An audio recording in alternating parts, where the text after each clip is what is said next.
We failed too many times. We have so many uncertainty in our life that we have to be capable when we are down to stand up. It's part of the journey, it's part of the process, it's part of our education. I learn the most when I'm down. And it's good that these certain moments happen, because when you are in the top of the wave, you don't see under what's going on. It's good to have problems. It's the only way that you can improve.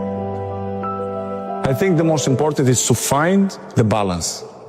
Sometimes I can eat a burger or chips, well, it doesn't matter. And it's important too for your mind too. Sometimes I sleep 2 o'clock in the morning because last night I was in UFC here in Saudi and the main event, it's 2 o'clock. Yes, it's quality of life too. Yeah. But the most important thing, it's the consistency. If you have consistency, you're gonna be good in the future, or you're gonna be better than other ones in the future. This is my opinion. What's your secret? Because you're showing no signs of slowing down, Christian. No secrets, don't exist secrets. The secret is dedication and hard work, you know, to be able to work 100% all the time. This is, if exists words, this is my secret. My motivation, it's myself, you know. I keep fighting against myself. When I wake up in the morning, I'm motivating to go to the training. The things change very quickly. Someday you are very motivated and the next day maybe you can change everything and say, well, I don't wanna carry on. You have to maintain the level. I'm not gonna go to the gym 1 hour and push-ups and do it. No, smart work. A little, but the difference between to do it something and nothing, it's huge. So this is what I try to do. Every day a little bit, gonna make a huge difference in the end of the day. If you weren't busy being the best player in the world, what profession would you take up instead of football? Actor. Actor? Or maybe model. I don't know. Well, I will you try. already do that, don't you? I don't know. Yeah, I already do it. But I don't know, maybe actor. I think. I don't know if I have the talent for that.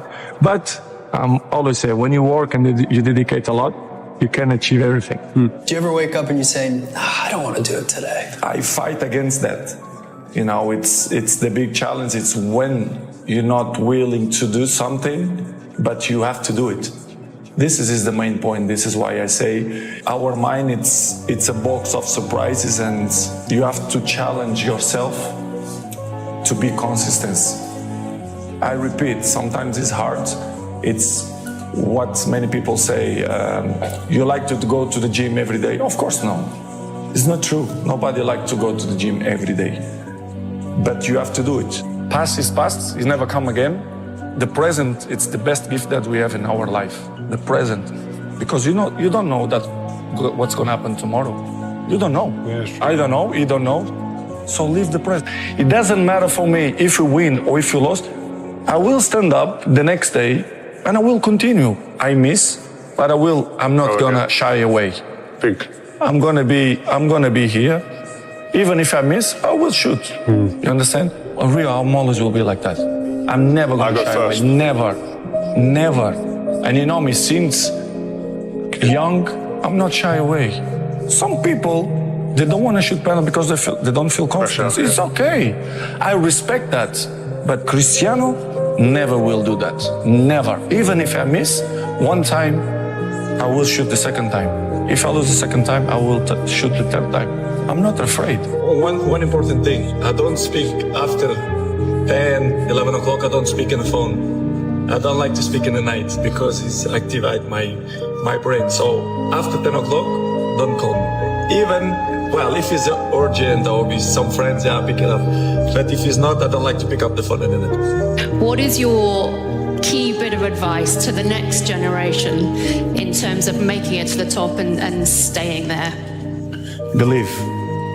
I think you should believe in everything. And of course, the rest, it's the dedication, the hard work. Listen to people who know more than you, who they have more experience than you, and believe in your talents. I think it's the main point. Listen, Cristiano, let's go. Life continue. Past is past, it never come again. The present, it's the best gift that we have in our life. The present, because you don't know what's gonna happen tomorrow. You don't know. Yes. I don't know. You don't know. So live the present. Go back to the gym, work, because you have more to show. You understand? Life continue. You cannot live in the past, because pain you're gonna have all the time, uncertainty and constant work. Constant work. Constant work. Doesn't matter what's gonna happen in your life. You have to continue. This is the way I see the life. Some people, they don't want to shoot penalty because they don't feel confidence. Sure, yeah. It's okay. I respect that. But Cristiano never will do that. Never. Even if I miss one time, I will shoot the second time. If I lose the second time, I will shoot the third time. I'm not afraid. I think it will be bigger than me. Let's see if he has the same anger. I can see my kid, they have 12 years old. The mentality, they are not the same. What's the difference? The anger. The anger is the most difficult. They have the things more easily. Everything it's easily. They don't suffer. The youngers now, they are not the same of my generation.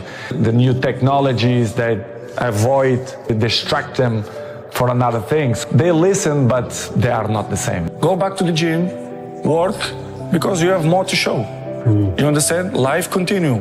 You cannot live in the past. I'm really good on that. You understand? I learned by the years that, listen, Cristiano, let's go.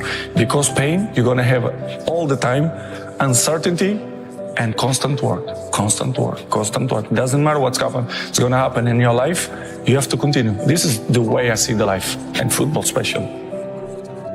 You've got Cristiano Ronaldo who come to the club as a good player, talented player, but you think he is what he is today. He ain't. He's worked. He didn't have a great shot when he come.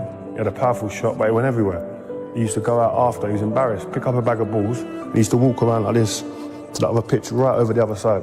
Where's Ronnie going? Oh, he's doing shooting, or he does step overs. He used to put these mad things on his feet, these weights, and do mad step overs. I used to think, are you mad? What are you doing? Ain't enough. Hard work or talent? Talent. If you don't have talent, forget it. But of course, if you have talent and if you work hard, dedicate yourself, you will be much better. But of course, the talent is the main word. If you don't have talent, you can work whatever you want. You're never gonna be a great player. But I have to mention talent. When I was a kid, with 11, 12 years old, we didn't have money. Look, my family, 3 in 3 months, was hard. So very hard period without the family. Later night, like 10:30, 11, we are a little bit hungry. So we had a McDonald's next to the stadium where we live, and we always go to the back door and we knock the door. Hey, any burgers left? And Edna and 2 more girls, which they are unbelievable. I never find the girls again. I speak with some people in Portugal to try to find where is the girls, because I don't find. And I hope if this interview will help to find that girls, I will be so happy, because that period was a period that I was appreciate so much. Sometimes you don't want to go to the gym. Of course, no. But I go because I have a compromise with myself. But I'm not go happy every day. You think I'm wake up off the bed every day happy, or with my wife or with my kids? Sometimes I'm not. To mention again, the most important thing is to have a routine, consistency, not obsession. Good.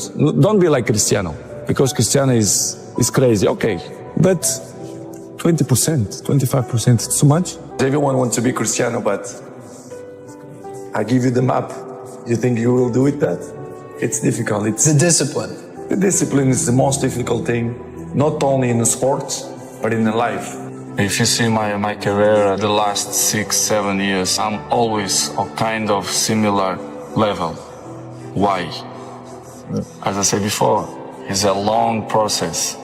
It's a dedication, it's hard work, and for the future, I'm gonna push myself until my body gives me good answer. So this is why I'm enjoying the present, and I don't think a lot about the future, because I know the future will be good too. But I just enjoy the moments. I feel good, my body's good. It's maybe the best moments of my career so far, and I want to continue. If you want to be a football player, or if you want to be engineer, or whatever you want to be, dedicate yourself, work hard. The most important thing it's the consistency. If you start today, you're gonna have benefits in the future. The most important thing, it's the consistency. If you have consistency, you're gonna be good in the future, or you're gonna be better than other ones in the future. If you are not consistent more than other ones, if you don't do it at something more than other ones, you're never gonna be number one like me. If you want to achieve successful, it's the only way. If you start today, you're gonna have benefits in the future. Maybe in the beginning you feel hard to start, but after when you finish the gym or cold plunge or even the training, you will feel better. I'm not waste time for the people who don't like me. I think it's waste of time. If you do it good or if you do bad, they're always gonna find some criticize. Even in the national team, the last 3 months, as I told you before, the criticize was so bad. Excuses. I say as excuses. You listen from one side and they go away from another side. So everyone wants to be Cristiano, but I give you the map. You think you will do it that? And it's hard, you know. It's not easy. It's gonna be tough, extremely difficult, but everything is possible. What is important is what you want to achieve. Yeah. What you want. You want to live a good life? Yes. I like to drink. I like to eat burger. Okay. You're gonna pay the bill in the future. Everything is hard. Yeah. The both ways is hard, right? Yeah. People, they will find out better soon than late, you know, to try to make the life more interesting. The best players always follow the best players. They want to be in the top of the game because the other ones, they are there. You know, you cannot rest or sleep because the other one can pass you. The level that I am is like in other sports, Formula 1 or NBA. The best players always follow the best players. They want to be in the top of the game because the other ones, they are there. You know, you cannot rest or sleep because the other one can pass you. Of course, we fight with everyone. With Neymar, with Messi, with Lewandowski, with Higuain, you know, with the top of the best players in the world. So, I mean, this is not fighting, but it's hard, it's healthy. You know, comparisons is healthy, and we fight, you know, to be the best. This is why it's my main point, it's my motivation, it's to be better than them, year after year. Family, love football. Well, I remember I always play in the street. One day my father coming and he said to me, "Why you don't coming for the club when I work?" I say, "Yes, why not?" And I start to play, you know, to have the same routine. And I go to every day to training, and I like it to be part of, you know, a team. And I training every day, and, you know, my father was there to help me. Well, in the beginning, I feel that I was different than the other kids. Yeah? Yes, I feel. But I didn't even thinking that one day I will be professional. And playing, for example, in Manchester United or Real Madrid or even in Sporting. I just play, you know, to enjoy, but I never thinking that, hey, I have talents and I'm gonna be professional. In the beginning, I didn't feel that. It's very important for me. I'm always a competitive player. Not just in the games, I'm in the training, I'm like that. In the home, with my sisters, with my mom, with my nephews, I'm always try to competitive hard and try to win. I'm like that, you know, I never change. Because I like this, I like what I do, I like my life, I'm a happy person. So competitive is part of my life. So in Madeira, in Madrid, in England, I always want to win, I'm always competitive person, so it's part of me. How you make the balance? It's easy. When you work with the best team in the world, because I think my team, the guys who work... You have the best team in the world. In my opinion, yes. They work hard like me, outside the football. Of course, business is something that I like it, and in the future, I can see myself in that position. But now, as you know, I have to focus more in the football because it's my job. But outside of football, I have a fantastic team, the guys in the specific areas that take care of me. And I'm so blessed for that, and I feel, of course, happy for that because I have an unbelievable team. Do you look to the spreadsheets yourself? do you go to to ask the managers how business is going, or you are Of course, I like to know. Yeah, you do. Yes, it's important, and it's, you know, when something have your name, I think you should have interesting to know all the things going on. So not all about my shoes, but all the products, as you say, the hotels, Blankets. Nike products. Very nice blanket. The blankets. I got one, yes. The headphones, many things we have. So, of course, we are in the control. As I said before, I have a fantastic team that they give me the information about everything.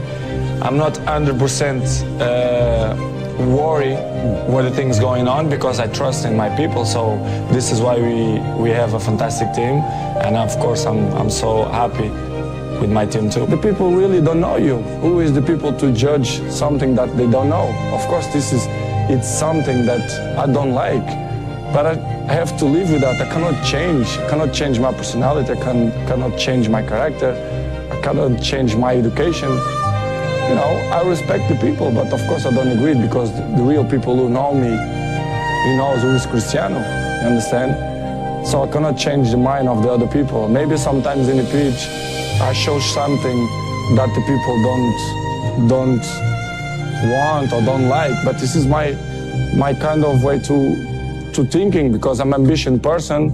I don't smile a lot in the pitch because I try to be focused, but in one point, I really understand some people because, in a life, we have always the people who judge us. But I think sometimes this is not fair, but, we have to live with that. I have to work. I try to do it almost every day. This is why I'm in a top level many years. I think it's not by coincidence. It's because I do it extra outside the pitch. When I'm 12 years old, most of the people told me, Cristiano, you are a very good talent player, but you are very skinny, very slim. And I put it in my mind, the body we can improve. We can improve. You got gym, dedication and hard work, you can improve. So I'm improve myself. Athleticism means a lot. For me, I think the small details in the hand gonna make a huge difference to compare with the other players. So I think it's very important to do this kind of work, and I think it's going well on me. This is why I'm in good shape almost all the year, and I want to carry on like that because it's helped me a lot. It's part of me. I'm not doing that kind of work because I have to. It's because it's part of me. Believe and follow his dreams, work hard. Many important people and people who I respect a lot, especially my dad and my mom, always give me, you should respect, if you want respect, you should respect the other people. And this is what I always put in my mind. If you see my career at the last 6-7 years, I'm always a kind of similar level. Why? As I said before, it's a long process. It's a dedication, it's hard work. And for the future, I will try to maintain the same. I'm gonna push myself until my body give me good answer. So this is why I'm enjoy the present, and I don't think a lot about the future because I know the future will be good too. But I just enjoy the moments. I feel good, my body's good. It's maybe the best moments of my career so far, and I want to continue. When you was in Manchester, I saw you knew you wasn't complete. What did you do? What was you doing when everybody go inside, finish training? What was you doing? I learn and to be better and better, to be around the best players in the world. So, but if you make the two things, talent with work hard, you can be a huge player. And this is my hatred, and I think I'm in that role. How much do you pay for that? How much do you give for that? How much do you train for that? Well, it's dedication and hard work. This is my words, to dedicate myself 100% every time to be the position that I am today. It's not 1 year, it's 10 years, 12 years, to maintain my level. It's It's make me feel proud. As you mentioned, Instagram, Twitter, Facebook. The number one, of course, I feel proud for that. But for me, the most important, it's to maintain my level in the pitch. You know, to play good, to score goals, to do assists, to win trophies, and this is what I want to keep continue to do it, because it's what I love to do. It is to play football and maintain my fans and my supporters happy. You have to dedicate yourself 100%. It doesn't mean how many hours you're training, but the way you're training, your dedication. You can have in training only 1 hour, but you give everything for that to achieve your goals. So this is what I try to do it in the trainings, in the games. Try to be better and better in my job. And for the last 7-8 years, I think I maintain my level in the same way. So this has made me feel proud, and I will continue to work hard to level that you put in. I think I'm good, but I think my main strength, it's my mind. I think it's my strongest point, it's my mind. Pierce, the numbers, they don't lie. If you see during the last 15 years, my level is always kind of the same. So effort, dedication, work hard, because the talent is not enough anymore.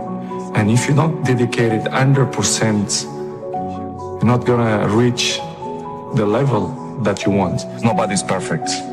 We failed too many times. We have so many uncertainty in our life that we have to be capable when we are down to stand up. It's part of the journey, it's part of the process, it's part of our education. In my case, I learn the most when I'm down. And it's good that these certain moments happen, because when you are in the top of the wave, you don't see under what's going on. I'm always say to my friends, it's good to have problems. It's the only way that you can improve. The secret is dedication and hard work, you know, to be able to work 100% all the time. This is, if exists words, this is my secret. He's a legend. He's one of these big names that stays forever in football history. But the guy he motivates himself with numbers, with new things. He wants to win the gold ball X times and the golden boot X times, and he wants to not just to play these Euros. He's already thinking that he wants to play the next World Cup. Does he get angry when people say maybe Messi's better? Would that infuriate him? I don't think so.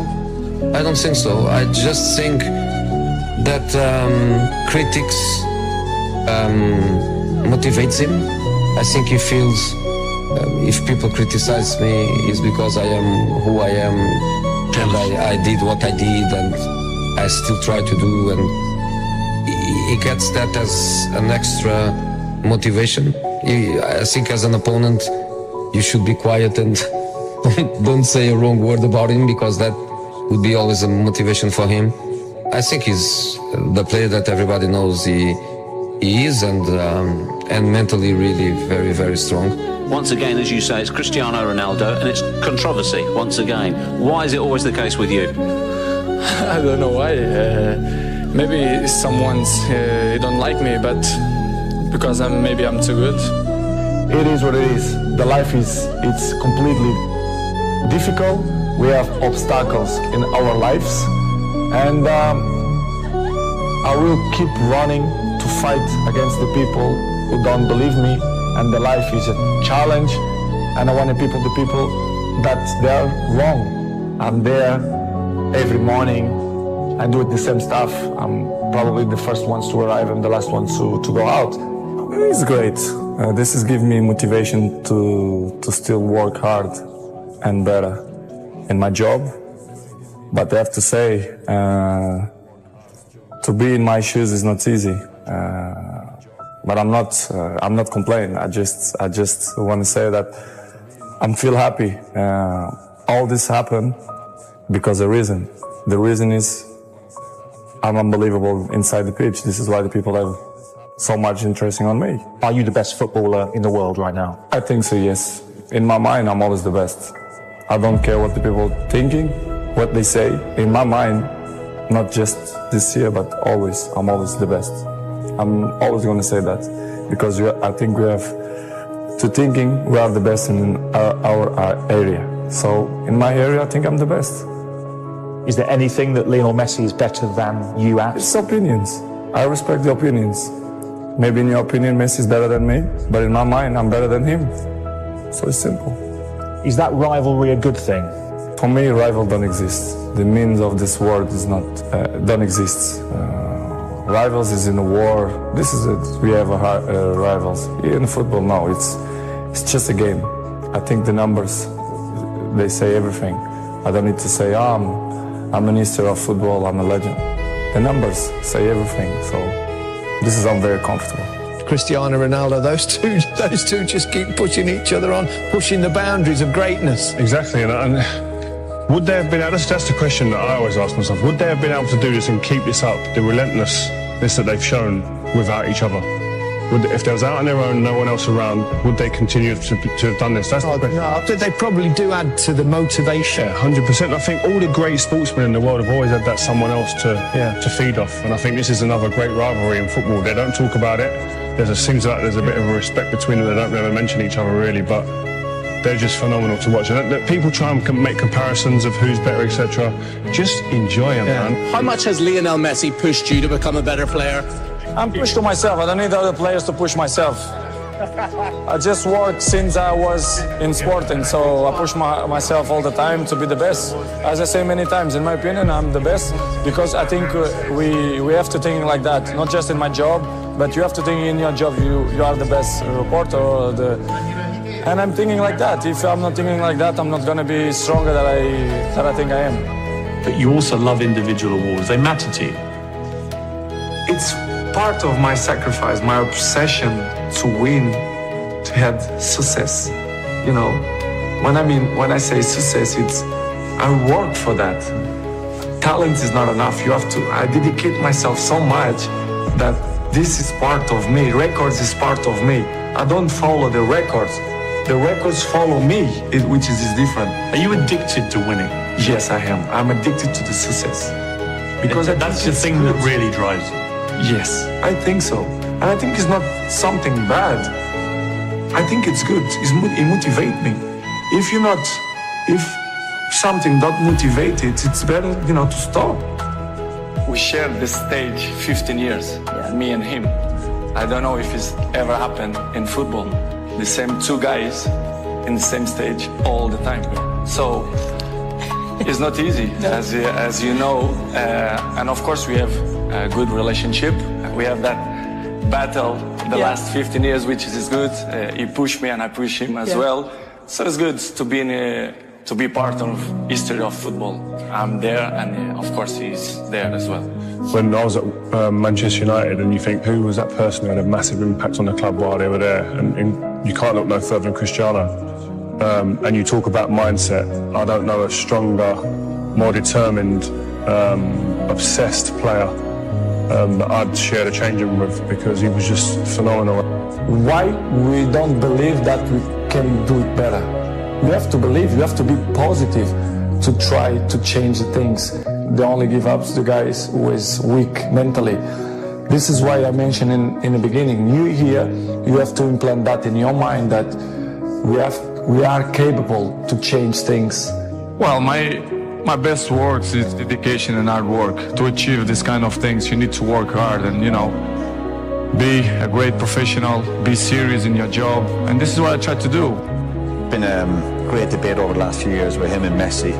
But I think over the last 6 months, I think he's gone on to another level. I think he's out there on his own. The way he started the World Cup, the way he finished last season. How many times can we say it about him? His improvement, his attitude. And I think a lot of it is not natural ability for Ronaldo. As brilliant as he is, I think it's just sheer hard work, determination, desire, courage. He's got a lot of courage, wants to get in there, he's brave.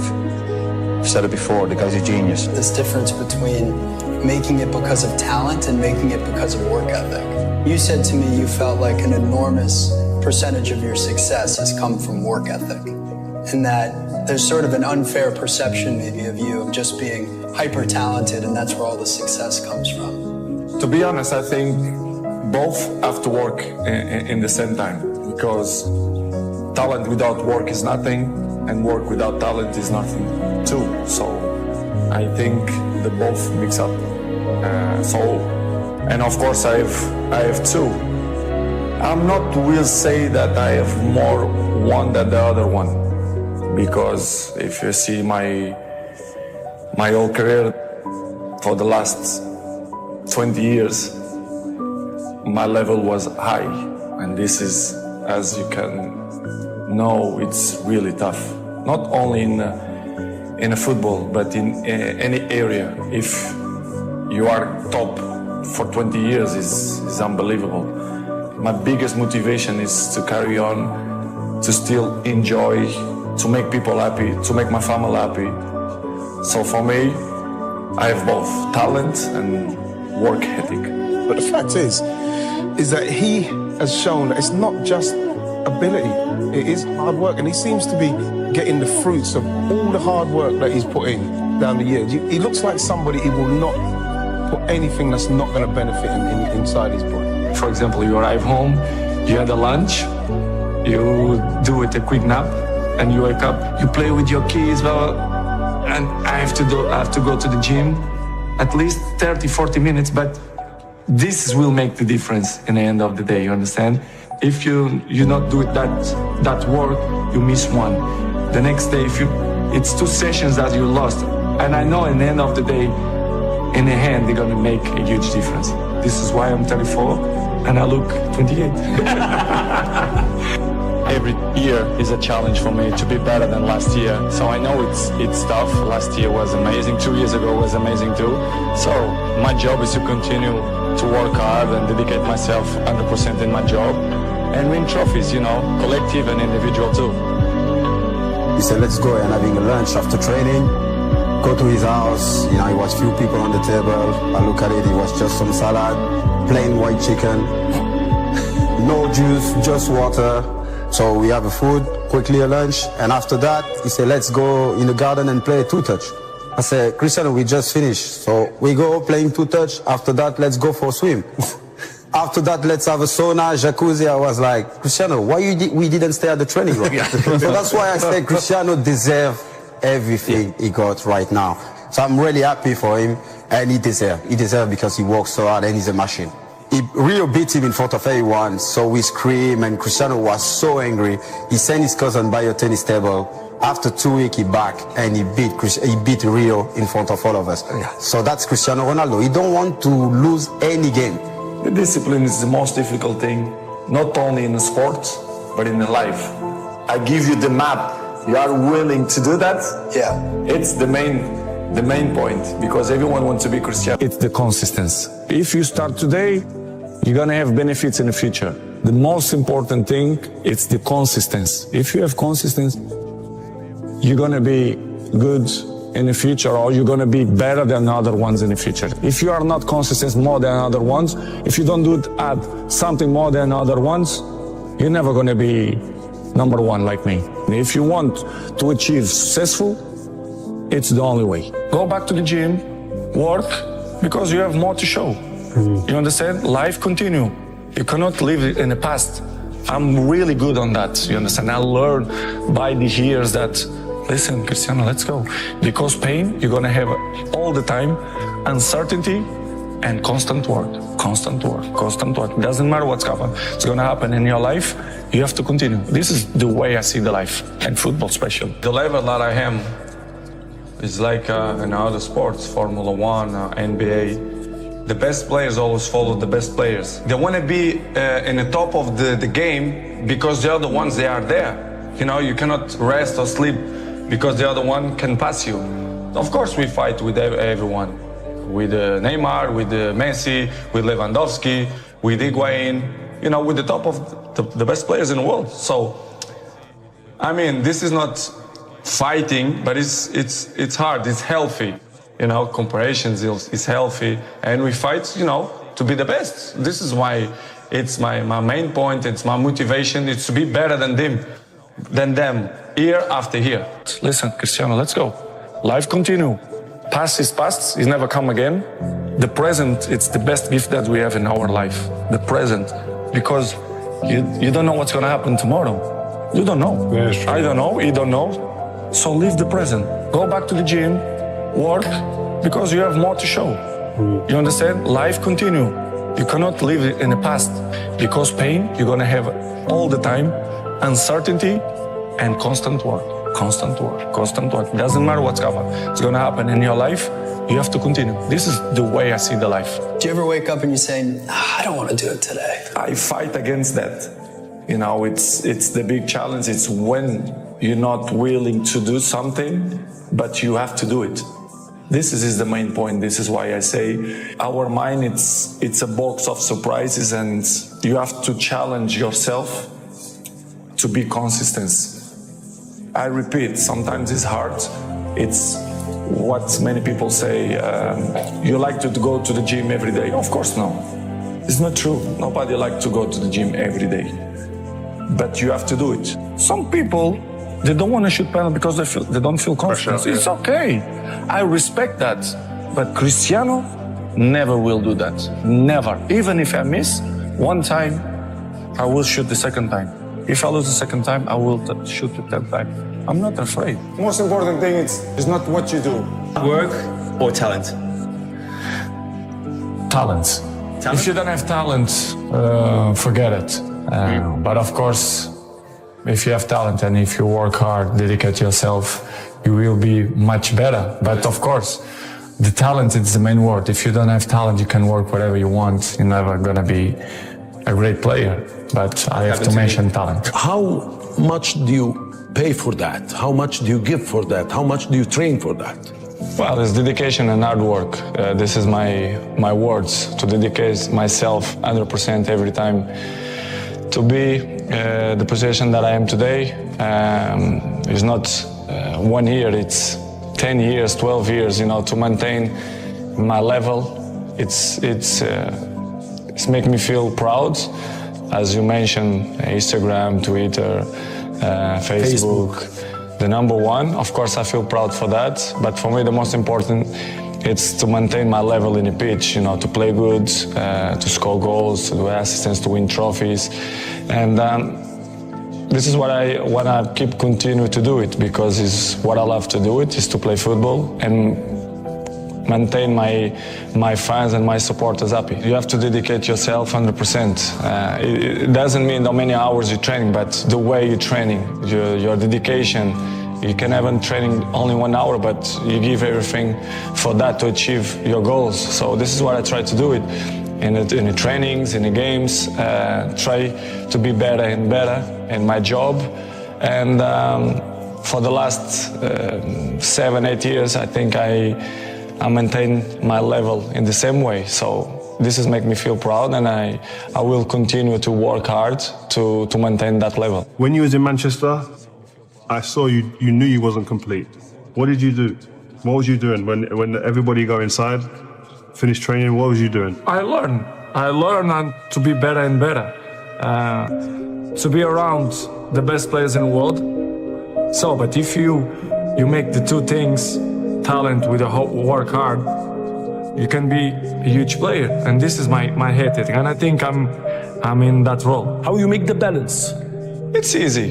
When you work with the best team in the world, because I think my team, the guys who work, the best team in the world. In my opinion, yes. Yeah. They work hard like me, outside the football. Of course, business is something that I like it, and in the future, I can see myself in that position. But now, as you know, I have to focus more in the football because it's my job. But outside of football, I have a fantastic team, the guys in the specific areas that take care of me. And I'm so blessed for that, and I feel, of course, happy for that, because I have an unbelievable team. Do you look to the spreadsheets yourself? do you go to ask the managers how business is going, or you are concerned? Of course, I like to know. You do. Yes, it's important, and it's, you know, when something have your name, I think you should have interesting to know how the things going on. So Not all about my shoes, but all the products, as you say, the hotels, Blankets. Nike products. Very nice blanket. By the way, I got one, yes. The headphones, many things we have. So, of course, we are in control. As I said before, I have a fantastic team that they give me the information about everything.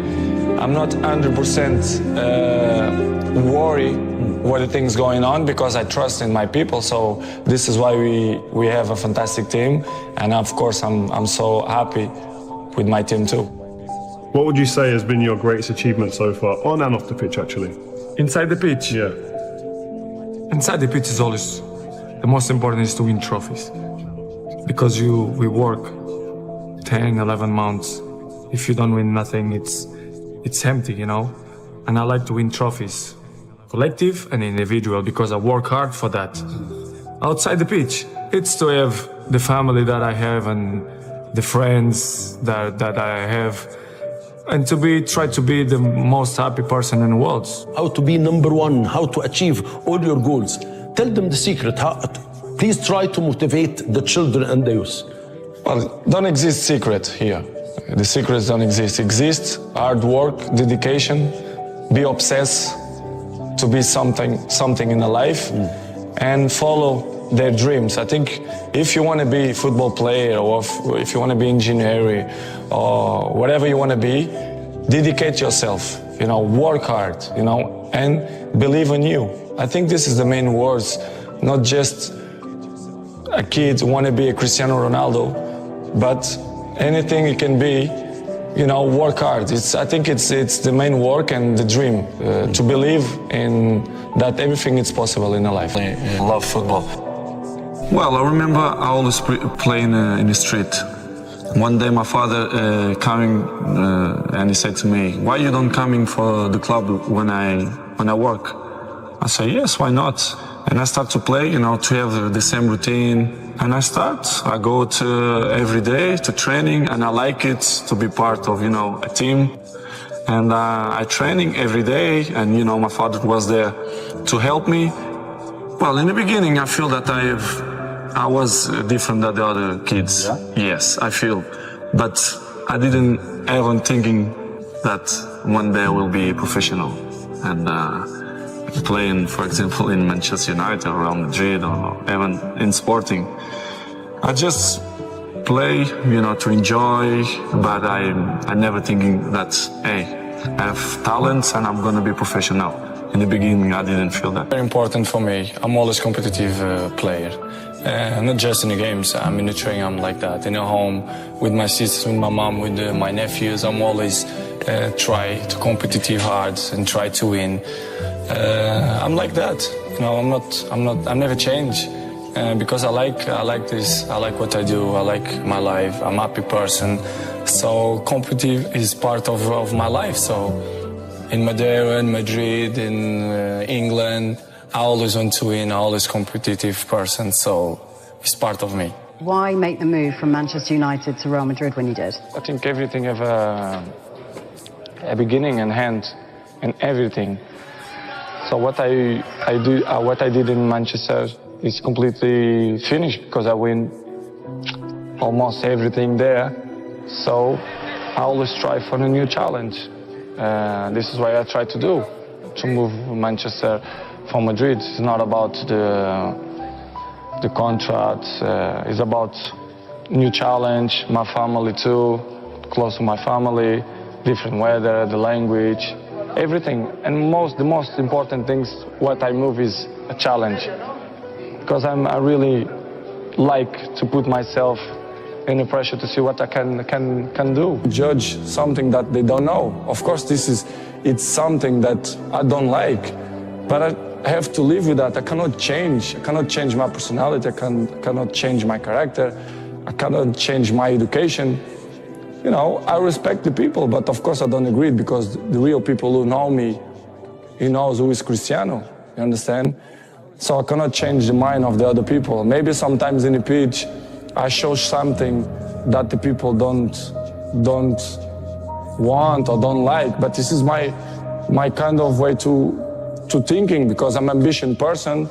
I don't smile a lot in the pitch because I try to be focused, but in one point, I really understand some people because, you know, in a life we have always the people who judge us. But I think sometimes this is not fair, but, you know, we have to live with that. Believe and follow his dreams, work hard. Many important people and people who I respect a lot, especially my dad and my mom, always give me, you should respect. If you want respect, you should respect the other people. And this is what I always put in my mind. If you see my career at the last 6-7 years, I'm always a kind of similar level. Why? As I said before, it's a long process. It's a dedication, it's hard work. And for the future, I will try to maintain the same. I'm gonna push myself until my body give me good answer. So this is why I'm enjoying the present. And I don't think a lot about the future because I know the future will be good too. But I just enjoy the moments. I feel good, my body's good. It's maybe the best moments of my career so far. And I want to continue. Do you think what makes you different to the others, to the next rung on the ladder, if you like, of very good players, is the dedication level that you put in? I think I'm good, but I think my main strength, it's my mind. I think it's my strongest point, it's my mind. Pierce, the numbers they don't lie. If you see during the last 15 years, my level is always kind of the same. So effort, dedication, work hard, because the talent is not enough anymore. And if you don't dedicate it 100%, you're not gonna reach the level that you want. Talent without work is nothing, and work without talent is nothing too. So I think the both mix up. And of course I have two. I'm not will say that I have more one than the other one, because if you see my whole career for the last 20 years, my level was high, and this is, as you can know, it's really tough. Not only in football, but in any area. If you are top for 20 years, is unbelievable. And I do that, and I continue to do that. For me, it's a big achievement, and my biggest motivation is to carry on, to still enjoy, to make people happy, to make my family happy. So for me, I have both talent and work ethic. The discipline of Cristiano, the discipline is unbelievable. I never see this. The discipline is in another level. I see professional football players, professional like Zlatan. They all, like a lot of players, they're very professional. They come early, they do all the recoveries and stuff like that. But someone that been there every single day and don't stop, that's Cristiano. That's Cristiano. Cristiano is every day. You know, some days you can like, oh, I'm okay, he doesn't miss one day. He's disciplined. No, it's like he's a professional. You're a professional. But the discipline to do it every single day, non-stop. The young boy came to my office, and it was a Tuesday, and he says, "Boss, can I have Friday off?" And I says, "Why do you want Friday off?" He says, "My mother's died." And I went, "Oh, of course, son." Yeah. From that moment on, if a player came to me and says, "I want tomorrow off," I said, "Yeah, can I help you?" You know, in the case of Cristiano, I knew his father was ill, I knew he was in hospital, and it was important for him to be there. You know, it didn't matter the football club. Yeah. You've got to understand, there's some things that are bigger than the football club. Yeah. And family is definitely one of them, without question. Especially when I remember the thing that I have more in my memory is the time when my father was sick in hospital. And we had a tough moment of the season because we had important games in the Champions League, in the league, and I say, coach, I need to go to see my daddy. And I was a key player. I was a very important player. And he said, listen, your family is the most important that you have in life. If you want to go 3 days, 4 days, 5 days, you can go. These moments is what I keep for me, because it was the most important moments in my life. And he shared with me. This is why I respect him. And for me, is the best coach I ever had. It's interesting, that first couple of years of Cristiano, when he was frustrating, did you always think that he would get to the level that he did? Absolutely. Well, his game, he was amazing, the kid. He was only 17, he's come up for 18, of course, but he was amazing. But you know, we had all that prepared to bring him to the club. But it was going to be the next year, that was the arrangement. Yeah. And Carlos Queiroz organised it with the Sporting Lisbon people. But then he'd come into the first team, and he's a sensation. And immediately, Real Madrid, Arsenal were all hovering and went to move quickly. Unfortunately, got me in the little room after the game, said to him, "Why don't you come back in the plane with us?" He's doing no money. And the next day, we got a private plane, brought him and his mother and his sister and his brother and his lawyer over, and he signed. How many people in the world do you completely trust? Completely, 100%. I'm not gonna say names because I think it's not fair, but I will say 4%. 4? Yes, 100% trust, 4%. Wow. I have a very close friends, family, but who I trust 100%, maybe 4%, 100%. Told me to his office, he said, Patrice, Cristiano Ronaldo, I agree, 99% to come back.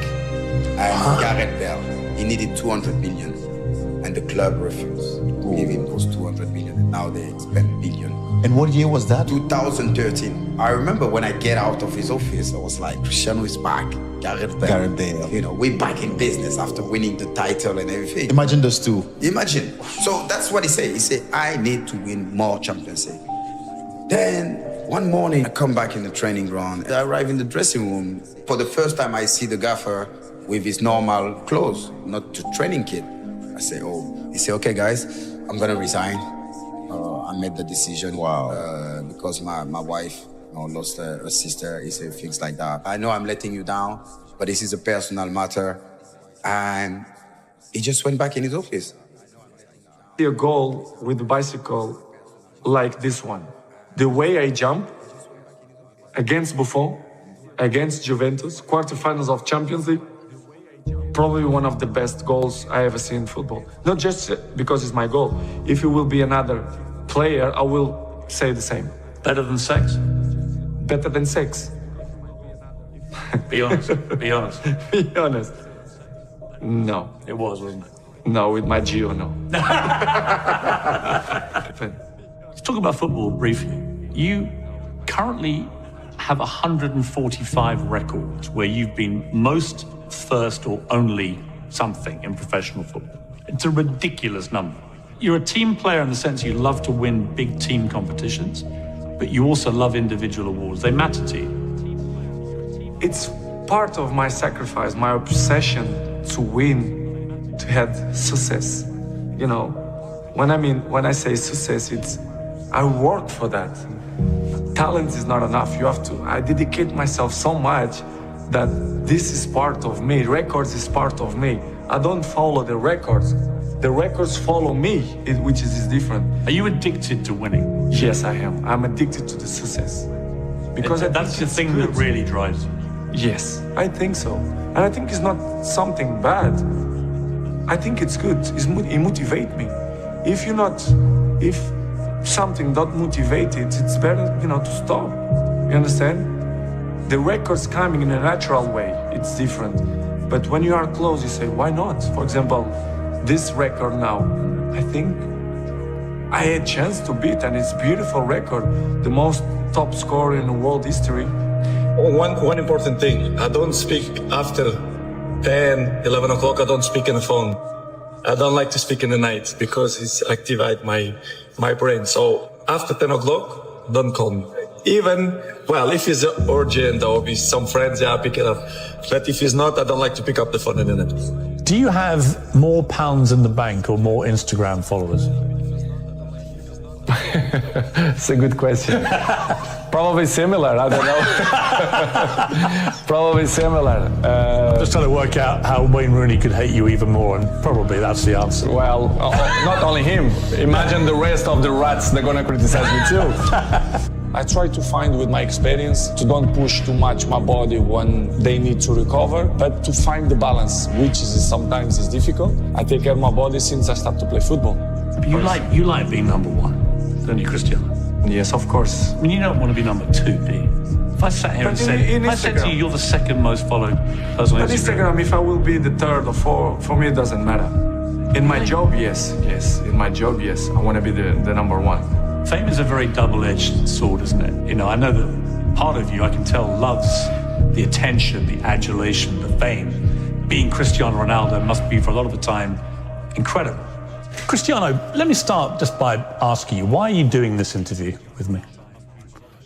Because I think it's the time to say something. And because I like you. As simple as that. Well, don't say that in public. Well, I like you too, and I appreciate it, because I think that you've had to sustain a lot of criticism this year in particular, probably more than at any stage in your career.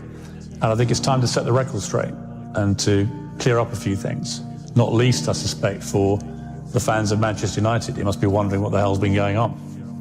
Oh, as I say many times, the fans, I'm always gonna say good about them.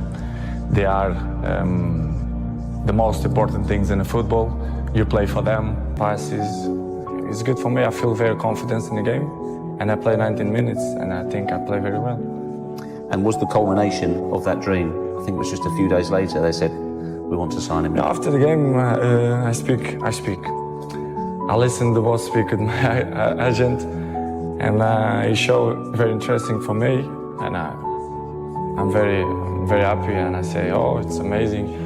And the people brought me for England to show the academy, show me the club, and of course I say yes because it's an amazing club. It's different. It's top class, top club. You know the story that a few of the United players said to the boss afterwards, you've got to sign him. He destroyed us. He was fantastic. Have they ever said anything to you about that, the players? Yeah, someone tell me. Of course, when the players speak about you good and say, you need to work this player for England. It's amazing because the players, they like the football, they like the good players, and the situation it's good because if you play this you need to buy this player. It's a good for Manchester. He's a Manchester United player, and when the people say this, of course I feel very good and feel very proud. I think the most important is to find the balance. Sometimes I can eat a burger or chips, well, it doesn't matter. And it's important too for your mind too. Sometimes I sleep 2 o'clock in the morning because last night I was in UFC here in Saudi and the main event it's 2 o'clock. Yes, it's quality of life too. Yeah. But the most important thing it's the consistency. If you have consistency, you're gonna be good in the future, or you're gonna be better than other ones in the future. This is my opinion. My motivation, it's myself, I keep fighting against myself. When I wake up in the morning, I'm motivating to go to the training. I'm my own medic, my own doctor. I am my mental coach, my nutritionist, my doctor. If you do the right things, you're gonna be better than other persons. For example, I take sun now, take 20 minutes, and I know you're gonna help me. The sun is good for the body. Of course, if I will be here all day, I will be with wrinkles, will be bad. But 30 minutes, and I feel good. With 36, I'm still here.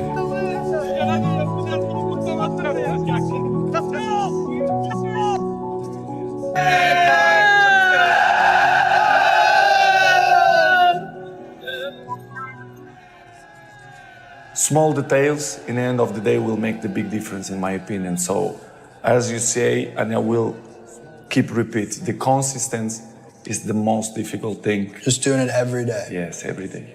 Do you ever wake up and you say, I don't want to do it today? I fight against my mind. Yes, sometimes it's happened. We are all human beings. We are not happy every day. We are, not in a good mood every day. It's normal. It's part of us. What do you do to overcome that? I fight against that. It's the big challenge. It's when you're not willing to do something, but you have to do it. This is the main point. This is why I say our mind, it's a box of surprises, and you have to challenge yourself to be consistent. I repeat, sometimes it's hard. It's what many people say, you like to go to the gym every day. Of course, no. It's not true. Nobody likes to go to the gym every day. But you have to do it.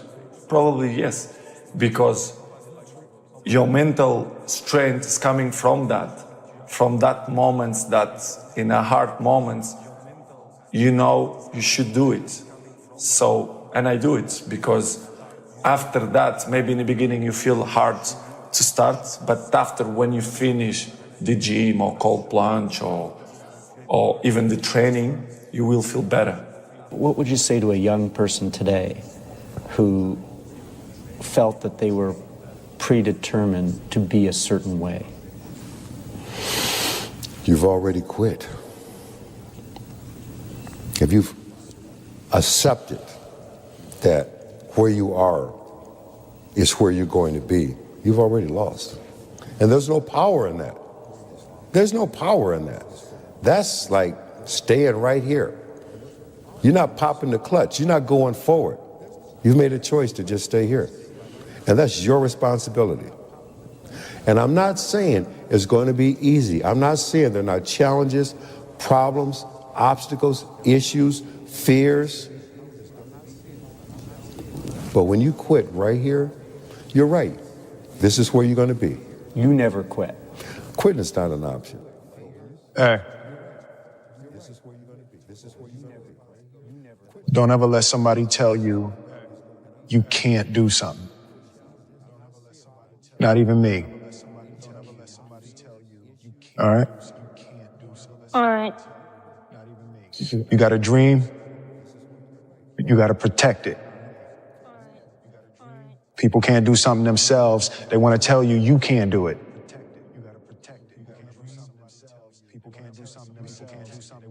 You want something, go get it. Period. How do you love yourself, Luis? Because I talk about it all the time. So I made a list of how to love yourself.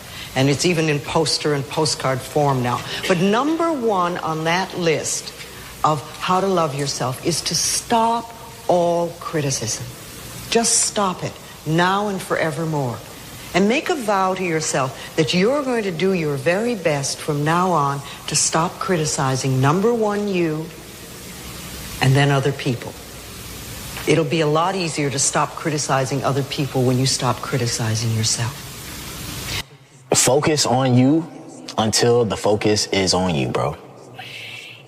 I know that, we want the focus to be on us today, but if we put the focus on ourselves, like me, putting the focus on me, giving myself everything I need to be successful, giving myself everything I need to be competitive, giving myself everything I need to be the catch, to be the prize, that's what I'm gonna do. When you focus on doing that, fellas, and you don't pay no mind to nothing else outside of your control, you don't pay attention to them paying attention to you.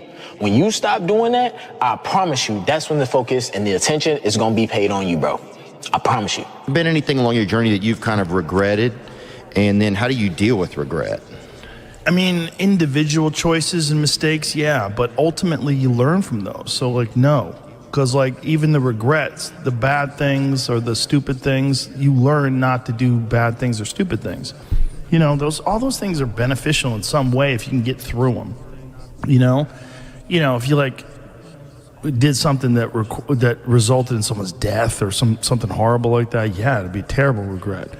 But I've been very fortunate that hasn't happened. But the dumb shit that I've done or the bad mistakes that I've made, they've taught me. You learn. That's why failure is so important. Failing and fucking up and making mistakes, It's very important. That's how you learn. That's how the bad feeling that you get from something that you shouldn't have done or wish you didn't do or wish you did better, like especially failing at something where you half-assed it and you just feel like a fucking loser, like that just teaches you. It teaches you to get your shit together. Well, you have such a good ability to learn from those things. Some people, I think, kind of it's just like it gets repetitive for some people. That's dangerous. Yeah, it's dangerous to dwell on past mistakes because people sort of define themselves by the worst moments that they've ever had. And if that's the case, like some people are stuck in high school.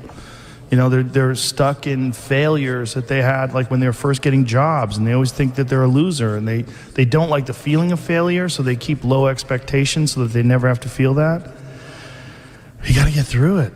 You got to get through bad feelings. You got to get through failure. It's very important, and you get through it by just picking yourself back up and moving forward and going. But it's hard for a lot of people because that sting, they never get over it, the feeling of failure. And they don't have a good support system, like good friends. Like having a good community of friends is very, very important, because you could feel like if you've been, a girl broke up with you and you feel like you're the worst, you're a fucking loser, like you're a piece of shit. But then you go out with your friends and you have a few laughs, and next thing you know, you're laughing and you're like, I'm all right. We'll be all right. Yeah. And look at you today, man. Yeah. And I just think that's really critical, right? And it's like, because everybody has dreams, and as much as you want to be able to listen a little bit, because somebody's going to give you a gem, but nobody knows but you. You can't get advice on what you should do with your life, right? Nobody knows what you are. Like even sometimes you don't really even know what you are. You got to take your shot. And it's like, as much as you want people to agree and you want the people around you to be supporting your dreams and all, it's not going to be like that all the time. You got to do it alone. And people will help you, and when you get the ball rolling, people will jump on. But if you don't believe, nobody else is going to believe. People come along because your belief is so insane. Thoughts are like drops of water. You drop a drop of water on the table here, and it doesn't mean much. But if you keep dropping and keep dropping and keep dropping, you get the table becomes a wash, and then you get a puddle on the floor, and then you can get a little pond and a lake, and finally you can create an ocean. And with our own thoughts, we can drown in a sea of negativity, or we can float on the ocean of life. And it's up to us. The thoughts we think accumulate. And what sort of puddles are you standing in? Or are you up to here? Or are you up to here and trying to paddle? You know, what are you doing to yourself? When we're willing to change our thinking, we can change our experiences. And it doesn't matter if you've got a big puddle of negative thoughts. You know, you can move over here and create a puddle of marvelous positive thoughts. You can make changes, always. So you want to turn those fear thoughts into positive affirmations. Let them work for you. Do you believe that every person has the ability to choose the right path, the spiritually enlightened path? Absolutely. Absolutely. It's not easy. It can be tremendously difficult. It's easier to quit. It's easier to succumb. It's easier to give in, but to go forward, that's tremendously difficult. You have to be bold to do that, to say, no, this is not where I'm going to be. I often think of another person. This woman and I are the same exact age, same zodiac sign, went to the same elementary school, and lived a half a block away from each other in my hometown, Milwaukee, Wisconsin. There was nothing in our environment that said I was going to go on to become Chris Gardner and she was going to go on to become Oprah Winfrey. There was nothing there. We chose. And there are a lot of people in this world who have also chosen. That's one of the things I've learned, this part of the journey in life. So many of us have chosen. And one of the most important things that we have chosen is to break these various cycles. Cycles like links in a chain. We've chosen to break these cycles. We've chosen that, you know what? Whatever was an issue, a challenge, or a problem for me does not have to become generational and get passed on to my children. Yeah. It's the main point, because everyone wants to be Cristiano, but I give you the map. You think you will do it that? It's difficult. It's the discipline. The discipline is the most difficult thing, not only in the sports, but in the life. I don't care how good you are in anything. You don't have discipline, you ain't nobody. Right. You're nothing without discipline, because you give up under the slightest struggle without discipline. 100%. I mean, discipline is doing what you hate to do, but do it like you love it. Doing what you hate to do, but do it like you love it. That is a great quote. Mm-hmm. And if you can do that, you could be successful in anything. You know, you normally are. Your mind has to be stronger than your feelings. Your mind has to be stronger than your feelings. Think about every poor decision you've made in your life. Gosh. There was more emotion that was involved in it than there was mind. Every single one of them. Think about it. Really was. Your feelings keep you in bed. Your mind tells you, get up. It's easy to give up. You know, Hell it's yeah. easy. It's the easiest thing in the world to do. I'm done. I ain't going. I ain't gonna keep going. Yeah, I don't feel like going to work. I'm done. Yeah, man. It's easy. It's very easy. But what's hard is going, yo, yesterday I got nothing from working as hard as I could. Nothing happened from that. I'm gonna do the same thing again today, but I'm gonna try to go harder.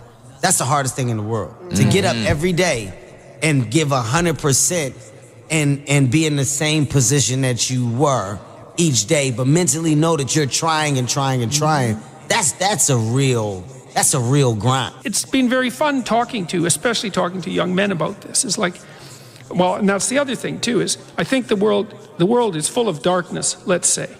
And we could say each of us have a little bit of light. And if we release that light, if we let it shine properly, Christ, it's too cliched to go on with in some sense, but the world is a lesser place if you do not reveal from within yourself what you have to reveal. And the fact that the world is a lesser place actually turns out not to be trivial. Like if you aren't everything you could be, more people will die, more people will suffer, more evil will be unconstrained, more tyranny will reign, more chaos will remain chaotic and dangerous, all of that. Do you mean this by this in the sense of like the old proverb of the wings of a butterfly fluttering become a hurricane? It's something similar to that, but it can even be more local. It's like your family is more messed up than it could be if you were less messed up than you are. Right. So if you just got your act together, like 10% more, your family would be 1% better. Right. It's like, well, do it. And that would ripple off into the people that they interact with. Yes, and it ripples. That's the other thing that's so cool is that, like, people think, well, there's 7 billion of us, and each of us is just this separate dust mote, like floating in the cosmos, and what the hell difference does it make what you do anyways? It's like, that is not how we're connected. It's like, you're the center of a network, and you know way more people than this, but let's say typically, you're going to know 1,000 people in your life, well enough to have an impact on them, okay? And each of those 1,000 people is going to know 1,000 people. So you're one step from 1 million, and 2 steps from 1 billion. And we are networked, technically. That's how human interactions work. And so when you do something that you shouldn't do, it's worse than you think. And when you do something that you should do, it's better than you think. And so you think, well, this is why I've been telling people, well, clean up your room. It's like, well, your room is actually networked too. It's not that easy to clean up your room, to set it. So you want your room to be set up so that when you walk in there, it tells you to be better than you generally are. It's organized, it's got direction, everything's in its place. You try to do that in a chaotic household. You know, I've watched people do this because I had students do these sorts of things as assignments. I'd say, look, pick a small moral goal, clean up your room, and just write down what happens as a consequence. So maybe these are students in a chaotic household. The whole place is a bloody mess. No one's taking any responsibility for anything. And so they decide they're going to start to clean up their room. And then the people in the household notice. Well, the first thing they do is get pissed off. It's like, who do you think you are? Like, you think you're better than us? Like, why do you think this is worthwhile? Who died and made you God? All of that. So just by trying to organize this little part of their life, they immediately run into the people whose actions they're casting in a dim light by trying to improve themselves to some degree. They might have to have like a thorough war in their household to be allowed to do something as simple as keep the room orderly. They'll find out very rapidly that A, that's way more difficult than it sounds, and B, that the consequences of it are far more far-reaching than people think. So that's quite fun. You know, because maybe part of it is that like everything around you is full of potential. Everything. Maybe more potential than you could ever possibly utilize. And so maybe all you have is this little rat hole of a room in some rundown place in the world. It's like, fix it up. There's more there than you think. See what happens if you fix it up. And you'll fix yourself up simultaneously because you have to get disciplined in order to fix up the room. And then you have a fixed up room and you'll be a more fixed up person. It's like, you think that nothing will happen as a consequence of that? It's like all hell will break loose as a consequence of that. Trust me, you have a mindset right now, just like I have a mindset. It's how we view life. I know people with a negative mindset, which basically they view everything in a negative way. I know people with a positive mindset, which means they view everything in a positive way. People with an abundance mindset, a scarcity mindset. It's a way of thinking. The question is, how did we get there? How did we get that mindset? Through practice and habits. People that have a negative mindset have continually thought negatively. People that have a positive mindset have continually thought positively. You see, the things I do today determines the habits I have tomorrow, which determines the mindset that I have for life. So go back to what you do daily and ask yourself, what kind of a mindset am I developing today?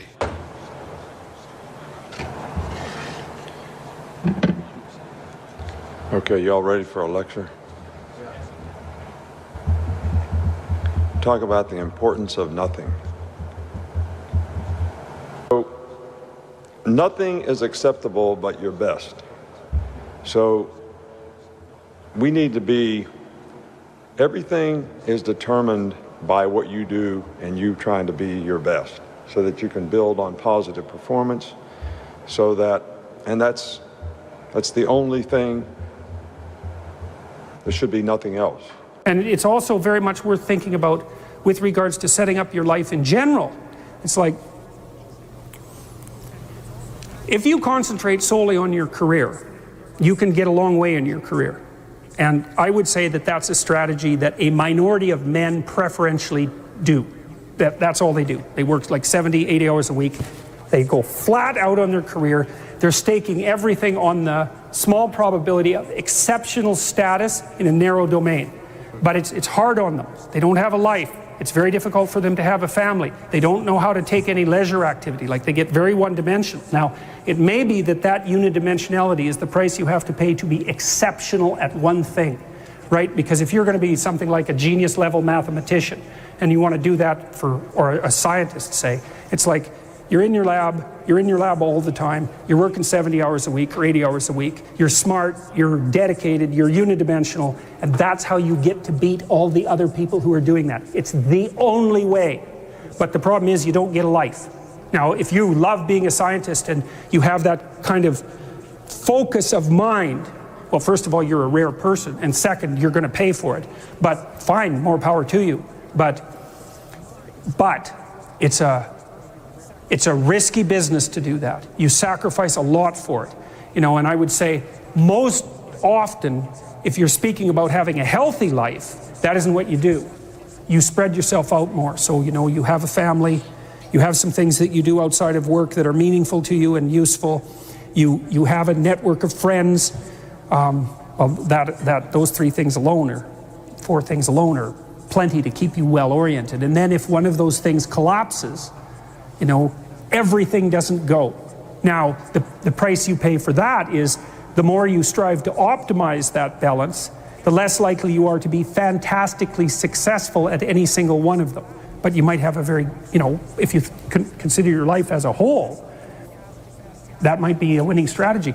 It's like, I want one thing in my life to be 150%, or I want 5 things in my life to be 80%. Well, there's a lot more richness in a life where you have 5 things operating at 80%, but you're not operating at any of them at 150%. So, and I really believe this. You know, I really don't have regrets. I am a person that says, you know, as soon as you look back in your history and you come up with something that you feel like you want to change, something else has to change. You know, so... What about your biggest disappointment?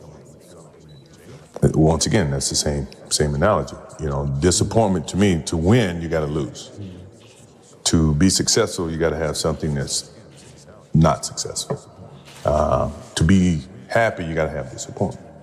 So I think all of those things have evolved and happened to make me who I am and understand the benefits and the privileges I have for being who I am, you know, and not to wear it on my sleeve, be very humble about it. That's one thing my parents taught me very well is, you know, don't wear your reputation, don't wear your accolades, don't wear your, you know, your personality on your sleeve. Let it happen, let it be you. It is who you are.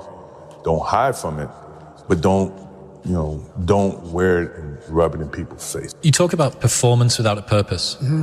What's that? So, like, for instance, let's say you have no races. Let's say you have no classes, no nothing. There's no purpose in your life. You know, people need to have purpose to get up. They need purpose to perform. You need to get to a point in your life where there's nothing on the docket. There's no 5K. There's no I'm going to get into school to be this or that and still perform to the highest level. Because what people don't get is one day that thing's going to come up. And if you're not constantly performing without purpose, you're not going to be ready when the time comes. It's this magical thing, purpose, that we're all looking for. But what's funny about it all is that we need these things to perform. But we don't take a second to realize the purpose is always there. The purpose never leaves us because the very purpose is you. You are always the purpose. There may be another purpose, like being a SEAL or going to college or whatever, but the main purpose in life is you. So if you wake up in the morning and you don't want to do something, you don't care enough about yourself. And that's what you need to really research is, man, why am I not doing this for myself? Because that is the number one purpose in life, is to better oneself. So that's the only purpose I fucking need. So the reason I get up every day, even though there's no race or there's no school, or there's nothing in front of me, is because I have pride in myself. The key to being successful is planting. You've got to plant. Now, when you plant seeds, young people, you can't expect the harvest in 30 days. The harvest don't come in 30 days. You got to plant your seed, and sometimes the harvest don't come for years. Everything is not instant. So here's what I do. I get a row and I drop seeds in the ground. Then I go back and I cover them up with dirt, because the dirt, you need the dirt. Then once I cover it up, I dig another row and I plant some more seeds. I got about 10 rows planted. I look back at the first row and it's starting to sprout. Some stuff starting to come out the ground. I don't go back to that first row and just start eating, because it ain't really bearing no fruit right now. You can't eat the stalks and the leaves. You gotta wait till it bear fruit. In the meantime, you got to keep planting. Now, you're gonna look up in about 5 years, you're gonna look back and something you planted 5 years ago gonna have a lot of fruit on it. Then you can go back and start partaking of that fruit. But the reason you gotta keep planting is because sometimes you're gonna get rained out. Sometimes it's gonna be a drought. Sometimes, man, the pesticides / haters is gonna do what they do to your planted crops. Now, you got to mentally be prepared for that. But the planting process can never stop. If I could tell anybody anything, keep planting seeds and never stop planting, because you have no idea when God gonna drop all the necessary rain and you look up and everything you need is right there. The hardest part of all of it is being vulnerable enough to admit the abuse, admit the past. Most of us don't want other people to know that, and that's right. The hardest part, to open up and be that vulnerable. Right. When did that start to bubble to the surface for you and you start to see vulnerability as a strength? Well, where it started making me, I had to stop giving a fuck about people. That was the biggest thing. I had to stop caring what people thought about me. I realized that everybody's fucked up. That's the one thing I realized. I walked around and I put these people on a fucking pedestal. Everybody was better than me. So I can't tell you anything about me because you're gonna judge me and I'm gonna feel even worse than what I am. What I realized, once I calmed my mind down and sat back and looked at how jacked up this world is, once you realize that you are not alone, everybody that's talking to you about how jacked up you are, only thing they've done better than you is they've hidden their fucked up world better than you have. That's all they've done. So once I realized that, if you want to sit back, like for instance, there's all these things that are on TV and we have all these news people judging people who fuck up in life. And yeah, they made big mistakes. But that person who is judging you on TV, I guarantee you that news person is saying, I'm glad that my shit didn't come out, but I'm gonna judge the hell out of you. I know that about people. So if you want to sit back and judge how jacked up I was and how messed up my life was, Merry Christmas, go for it. Have a good time.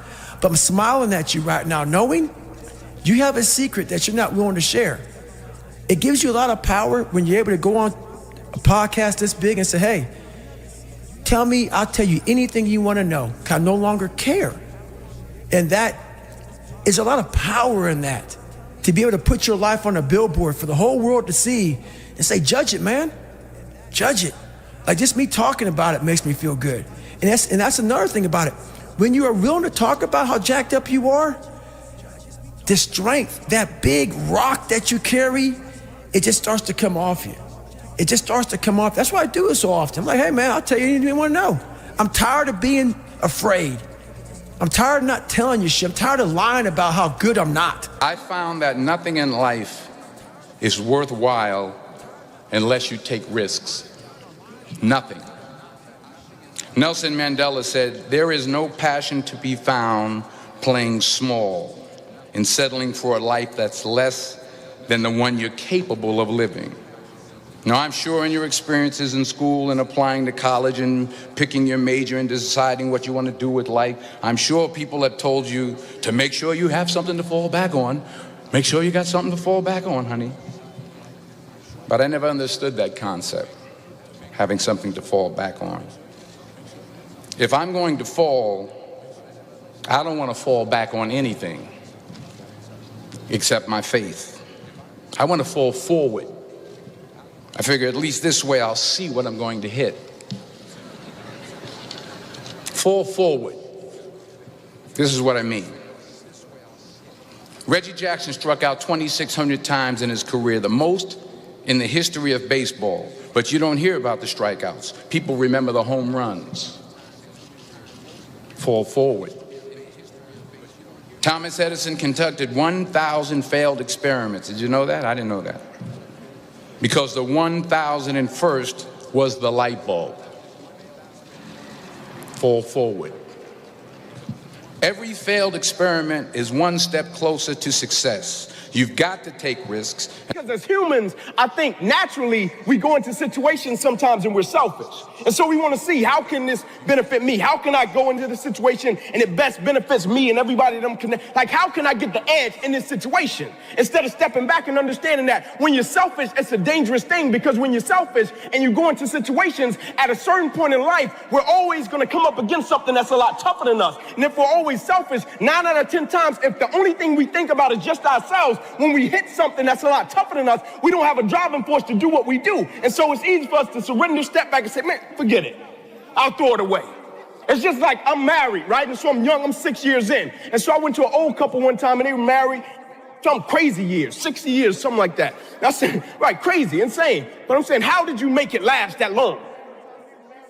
And they said, the reason we made it last this long is because we come from an era when something is broken, we don't throw it away, we fix it. And so as people, the way I approach situations, how can when something is broken, I don't throw it away and I don't let the circumstance or the situation define my life, but I try to figure out how can I fix it, and fixing it may not be my arm working, but fixing it may be me using it every day to be a blessing in somebody else's life. How you develop consistency and more discipline in your life. And often with these kind of ideas or questions, I find the focus wrong, and I like to look at it differently from a different angle. So the human brain operates by pleasure and pain. What is pleasurable, we're attracted to, and what is painful, we naturally recoil from. And if things become too painful, we never do them. And if things become pleasurable, we get addicted to them, often with bad consequences. All right?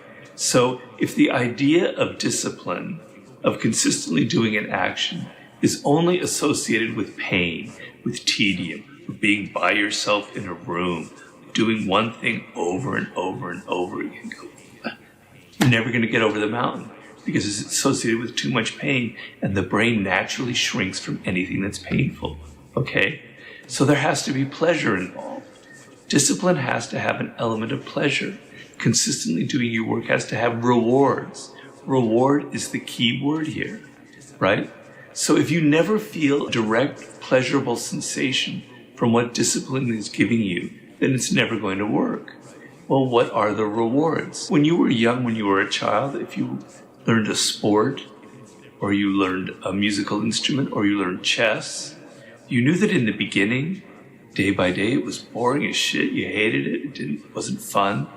But if you stuck with it, after 3 months, 6 months, wow, I can play this tune. Yeah, I can make a 3-point shot. Yeah, I can win a chess game here. All right? There's a reward. And then you push through and you go further and further and further and further. Okay? If you never had that experience in your childhood, then it's pretty rough. I think most of us have had that in some kind of endeavor. But if you've never experienced a reward from discipline, it's going to be very difficult for you. But you have to know that after the 3 months or the 6 months of sitting in your office and writing every single day over and over and over again, as you're trying to write a book or a novel or whatever, it's boring as hell. But man, I'm going to reach that moment in 3 months and 4 months. There's going to be a reward, and I'm going to feel it, and I'm going to get addicted. I'm going to get hooked to that. And you get hooked to those rewards to the point where other kinds of immediate pleasures don't have the same effect on you. And you want this again and again and again in your life. The highs that come from actually reaching your goals. So you have to think in the moment of this where you're trying to discipline yourself of what will be the reward, of the visualize it and feel it. I'm going to have this skill at the end. I'm going to have this business that I've started. I'm going to have this sense of pride. I'm going to have this sense that I got where I wanted to. And literally visualize it and imagine it and feel it in your body and know that that's where I'm going to have that reward at some point. And if it's too much drudgery and tedium, you're never going to get past that point. So that's sort of my main lesson. In life, we have these 5 buckets, right? The first bucket is our knowledge, which is what we know. When we apply what we know, it becomes a skill, right? And these first 2 buckets, your knowledge and your skills, are the only buckets in your life that no professional earthquake can ever unfill. They're also the buckets that overflow to fill these last 3 buckets, which is your network, your resources, and your reputation. When you have knowledge and skills, you'll undoubtedly build a network that will lead to resources, and finally, reputation. Life can take away these last 3 buckets, but if you're a young person, the key takeaway here is when you're selecting that job, like I was at 16, 17, 18, 19 years old, don't select for reputation, a nice jobs title. Don't even select for resources, getting paid more. Focus on jobs that will fill these first 2 buckets, which is knowledge and skills. You want to have more joy and satisfaction at work, you need to engage it differently. Even when it sucks. How many of you have had like 3 months of doing suck work? Anybody? Just like the last 3 months, you're like, God, this sucks. Anybody? Yeah, you should celebrate that. Say, that's me. It's totally okay when you have suck work sometime. How do you engage with it? Because what most people do, they hate it. They hate the struggle. They hate the suck. But if you ever work with elite army people, they have this great saying, right? Especially the Green Berets, I love that saying. They say you have to embrace the suck. And I was like, ooh, that's good, guys. You gotta embrace the suck. Because you know what? If you avoid it or you hate it, look, anything you pour hate on grows into a monster. Anything you grow hate on. If you hate taking out the garbage, guess what taking out the garbage is to you now? A monster. It's just garbage. But you hate taking out the garbage, so now it becomes a thing to you and your spouse. The garbage became a monster between you and your spouse. Really? It's because someone applied hate on that garbage, right? You apply hate to anything, it grows into a monster. You hate the commute to work, and you got to do it every day. How does that feel? You hate doing email, and you got to do it every day. How does that feel? You hate bringing that topic up with your spouse. How does that feel? And there's a very deep truth here that points to the arising of a mentally created self-image that people have and live with.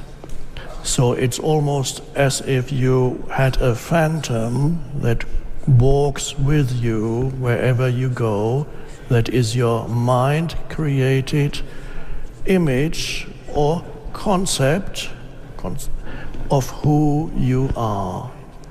And that is what we call the ego. The ego is a mental image conditioned by the past, conditioned by your environment and many other factors. A mental image, a conceptual sense of self that you identify with so completely that you disappear in it and live through it.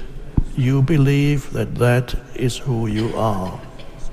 When nothing seems to go right, I sometimes think of a stonecutter hammering away at his rock 100 times without a dent in it. And yet on the 101st blow, the rock will split in two, and I know it was not that blow that did it, but all that had gone before. If you're not willing to practice and practice until you get it right, you'll never make the 100 blows that makes the breakthrough on the 100 and... Personal question to you is, why not you? You've got the brains, you can make decisions, you can study the plan, you can change your life, you can grow immensely in the next few years, you can make your dreams come true, you can build a financial wall around your family nothing can get through, you can become healthy, you can become powerful. Why not you? And I'm here to say that I'm ready to pledge my support to make your personal dreams come true. I asked the question, why not you? But I'm not going to ask it and just walk away. I'm going to ask it and walk with you in this journey as we take Herbalife around the world. And now here's my last question. My very last question on the questions to ponder is, why not now? There never was a better time. Mark has brought Herbalife to an incredible mountaintop. He's brought Herbalife with the help of others who have brought it here. It has been brought to a special moment. Barcelona was special, and Orlando was outrageous. But I'm telling you, this extravaganza has been the most awesome thing I have ever seen. All of your cooperation, the way you have learned and listened and worked hard to get it all, I congratulate you for that. But Mark brought us here. And what a time now for us to take this dream and not let it die. Take this dream and give it life. Take this dream and breathe into it your own personal spirit until finally it becomes a flame that burns around the whole world. Let's go do it now. Well, life took me somewhere unexpected. I'm unprepared. It's about 6 degrees out here, and I'm underdressed. But guess what? No one gives a fuck. You gotta get the motherfucker in. Sometimes life can really hijack your fucking mind. When that happens to you, you're all fucked up. Your goals, your ambitions, everything is out the fucking window. In life, we all go through different things. Sometimes your girlfriend or boyfriend breaks up with you. Guess what? Get the fuck over it. They no longer want you. Maybe you failed a test in school. You worked your ass off. Guess what? You failed the fucking test. Get over it. Move past it. Learn to not let life hijack your brain. At work, you've been working your ass off for that new promotion. You don't fucking get it. Someone else does. Maybe they kiss better ass than you do. Guess what? Get over it. Life will hijack your mind if you let it. Don't allow all these things to make you a lesser person. You must own your mind. Don't let life own yours. Get after it. Stay hard. Watch, what do you say to the person whose potential is fucking great, but they want to play video games and eat pizza? Well, what I told his son was pretty much this right here. He asked me a question about, he wants to be really good at tennis. But what happens is after I play tennis for a while, I want to go play video games. you obviously don't fucking want it bad enough. Because a person that you want to, I became obsessed. I became obsessed with being the baddest motherfucker that God ever created. Am I that? I don't care. I believe it. And I was trying to tell him, once you become obsessed with something, obsessed, it's okay to be unbalanced for a while. It's okay. Don't be all this stuff people say, you gotta be balanced. To be the best in the world at what you do, it's not about being a Navy SEAL, people. The best at what you do, you have to be unbalanced to find every bit of fucking energy and strength that you have to pull it off. Then you get balanced once you become great. And then you help other people become better from you being the best in the world. So if your family doesn't understand, why are you so daggone crazy? Because I'm trying to be the best I can to give you the best that I am. And it takes being fucking obsessed to where people think you're crazy. People look at me and say, oh my God, you're a masochist, you're this and that. I'm not gonna get into how bad I was in all these races and SEAL training. I had 21 stretch fractures going through Hell Week. 21 stretch fractures. You know what I did? I taped my ankles up. Roger that. I want to be a SEAL. So I did it. Become obsessed with being great. It changes everything. There's no fucking passion. There's no fucking motivation. There's no, oh my God, man, no. It's every day of your life just doing. No passion. No discipline, no motivation. All these words, I hate that so many people fucking use these words now because it's watered. It's someone sitting in a room by themselves and they figure themselves out and say, God, this is gonna fucking suck. Where's passion when you're 300 pounds? Where's the motivation when you can't read and write? Where is it? So how did this happen? I just fucking did. I just did. I said, maybe at the end of this journey, there'll be something there for me. If not, I can read. If not, I'm 185 fucking pounds. There's no magic potion. There's no, oh, let me wake up and look at some shit. No. All those words are overused. They're bullshit. It's all bullshit. Just do. You're living. How do you want to live? How do you want to die? How do you want to fucking be remembered? That's it. That's it. Period. So for me, failure is something that you should be afraid of. It should be afraid of. But that's why you should go out there and challenge yourself to fail. Because if you're not failing at something, that means you've set your goals to pass, to succeed at everything you do, which means you're not setting your goals high enough. So for me, okay, I'm gonna go out and break the Guinness Book of World Record for pull-ups. Lofty goal, which is why I failed it twice before I finally got it. I knew going into everything I've ever done in my life, Navy SEAL training 3 times before I got it. Everything I've ever done in my life took me 3 times before I got it. I knew that there was a huge possibility of failure. But what I gained from failure is this. When you see a movie and you watch a movie about a person who keeps failing, and at the end, they succeed, how do you feel after you watch that movie? Elated. Amazing, right? Yeah. I become the movie. I want to feel how I feel watching someone else in the movie. When I watched Rocky get his ass kicked and I watched all these different things of failure, I was able to put myself there and say, God, man, how much do you feel now that you finally got there? That's what failure has done to me. I've watched so many things and watched someone succeed at the end of it. It's like, God, I want to feel like that. But failure causes that one feeling. Without that failure involved, you don't have that feeling. If you just pass and you succeed and you're great, that feeling, yeah, okay, I'm good. What takes you years, months, years to accomplish because you just can't get over the hump, but you continue going back to the drawing board. You're looking for those few seconds after you finally figure out the equation, whatever the equation may be, to get you to finally pass, to succeed. I live for that feeling, but I can't get that feeling without going through I failed this equation. I failed this one. I failed this one. I failed this one. Oh, I'm figuring it out. So you start to feel it before you even pass, before you even get to the success part. And then once you succeed, the feeling is unbelievable. And you take that feeling of success through failure and you put it in your cookie jar. And you say, I'll come back and get you again. I'm gonna need you again down the road in my life. I'm a big believer in doing things that make you uncomfortable. So we live in a world that we want to be as comfortable as we can. And we wonder why we have no growth. We wonder why when the smallest thing in our life gets difficult, we wonder why we cower and we run away. Because we are kind of living our whole life is set up that way. Our whole life is set up in the path of least resistance. We don't want to suffer. We don't want to feel discomfort. So the whole time we're living our lives in a very comfortable area. There's no growth in that.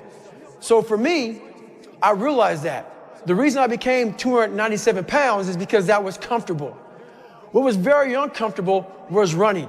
What was very uncomfortable was being on a diet. What was very uncomfortable was trying to face things that I didn't want to face. And I also realized when I was really big, I had no growth.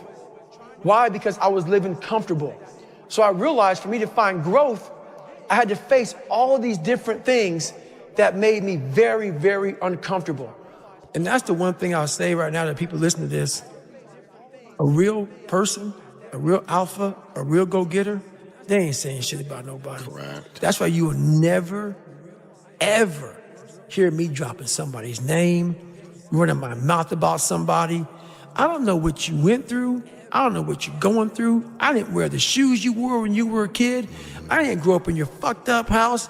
I didn't have your fucked up family. I don't know shit about you. So guess what I do? Shut the fuck up. Because real men don't say shit.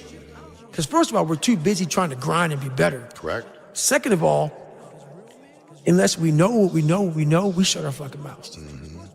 But nowadays, there's not many real men who live by that creed of like, if you're on social media running your fucking mouth and shit, you're just a bitch. Correct. You're honestly, and that's not me trying to be some after school special shit. You really are a bitch. Real men ain't doing it. Real men don't care about that gossipy bullshit.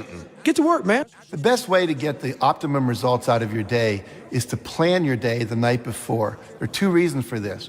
Too often during the day, we're just responding to everyone else's needs instead of doing our intended plan. So if you don't have a plan, you're guaranteed not to be doing what you want to do. You'll be responding to other people. The second reason for planning your day the night before is you can rationally decide what you're going to do at what time of the day. Too often people just work from a to-do list. What you want is to schedule exactly what you're going to do at what time. Schedule how long you think it's going to take. And by doing it the night before, here's the payoff. All night long, your unconscious and subconscious mind is going to be working on how to make that happen. It's going to be coming up with creative ideas, pulling information from your past memory into the present so you can utilize it, and literally planning your perfect day. It's like having an employee working for you all night long. If you do it in the morning, you don't get that benefit. And then start to work your plan. Plan your life, work your plan. You're going to be very, very successful. Find something. Find a thing that you genuinely enjoy, because getting good at things you genuinely enjoy is extremely beneficial for young people, because it lets you know that, like, everybody thinks they're a loser. Every young person thinks they're a loser. At least a young person in the situation I was at. Like, I didn't know I wasn't a loser until I started winning, until I started doing martial arts. Martial arts taught me that, like, I could get better at stuff, that I wasn't really a loser. I just was someone who was like in a fucked up situation. But you could channel all that energy that you have as a young person into something and get better at it. And then all of a sudden people admired me. I was like, this is crazy. So I went from being someone who was incredibly insecure and basically a failure to someone who was really successful at this one thing that was very dangerous. I fell in love with an essay by Strangest Loop. And it is a list of things that are not doing the thing. So here is a list of things that are not doing the thing. Preparing to do the thing isn't doing the thing. Scheduling time to do the thing isn't doing the thing. Making a to-do list for the thing isn't doing the thing. Telling people you're going to do the thing isn't doing the thing. Messaging friends who may or may not be doing the thing isn't doing the thing. Writing a banger tweet about how you're going to do the thing isn't doing the thing. Hating on yourself for not doing the thing isn't doing the thing. Hating on other people who have done the thing isn't doing the thing. Hating on the obstacles in the way of you doing the thing isn't doing the thing. Fantasizing about all of the adoration you'll receive once you do the thing isn't doing the thing. Reading about how to do the thing isn't doing the thing. Reading about how other people did the thing isn't doing the thing. Reading this essay isn't doing the thing. The only thing that is doing the thing is doing the thing. I would like to know when you're in that moment failing and you have to keep going, what do you say to yourself? What if? A lot of times I'll be in a 200-mile run or something like that, and I'm all jacked up. Body's broken, mind's broken, spirit's broken. I start to say, what if I can pull this off? When I first walked into the Navy SEAL recruiter's office, he looked at me and said, there's only been 35 African Americans in 70 years make it through. You know what I said to myself? What if I can be the 36th? It's the what if I can pull off a fucking miracle. What if I can become someone that no one thinks I can be? Job offers will come to you. Money will come to you if you have this kind of inner strength, this kind of inner power that I think is the ideal for young men today in the world. It's very confusing right now because everything is so fluid and we're all supposed to think that there's no such thing as masculinity anymore, that it's toxic. But real masculinity, that real kind of strength that I'm talking about, is not toxic at all. It is not out there to hurt people. It's not out there to dominate, to be aggressive, to push people around. It's all about an inner strength, an inner confidence that you radiate outward. And that's a beautiful, beautiful thing. And I advocate making that your ideal and making that the kind of the radar that guides you through these very difficult times. Getting over failure and finding success begins with taking 100% responsibility for your life. You have to give up your excuses and victim stories. You have to drop all the reasons you can't succeed or haven't succeeded so far. I know it's a challenge, but if you want to get ahead, you have to take complete responsibility for everything you experience in your life. When we have setbacks, we get sidetracked with blame and excuses, and we give away the power of personal responsibility. You can change that. When something doesn't turn out, you can ask yourself, how did I create that situation? What did I say or not say? How did I get the other person to act that way? You may think you can't control other people's actions, and you're right. You can't. But we have a part in everything that happens. What if you hear that people have said something bad about you? Maybe it isn't even true, but you can think back and see your part in it. Maybe you've criticized them in the past without having all the information. Maybe they've heard you criticize others. Our actions affect people in ways we can never imagine. And finally, you want to ask yourself the real power question. What will I do differently next time to get the result I want? It's great to know what you did to contribute to your own difficulties, but it's pretty useless if you don't put that knowledge to work. Let it help you. Let it move you forward. After watching that film, I come to understand if I could work that hard every day, with being blessed with the physical tools that I have, what would my career be? And I made a promise to myself from that day that I was going to work that hard every single day so that when I do retire, I have no regrets. And that was the most important thing for me, is to leave no stone unturned, get better every single day. And if I lived that way, then over time, I'd have something that was beautiful. But that was my philosophy. It seems like a pretty simple one, but if you live your life to just get better every single day and do that for 20 years, what do you have? Say is, when you grow up, you tend to get told that the world is the way it is, and your life is just to live your life inside the world, try not to bash into the walls too much, try to have a nice family life, have fun, save a little money. But life, that's a very limited life. Life can be much broader once you discover one simple fact, and that is everything around you that you call life was made up by people that were no smarter than you.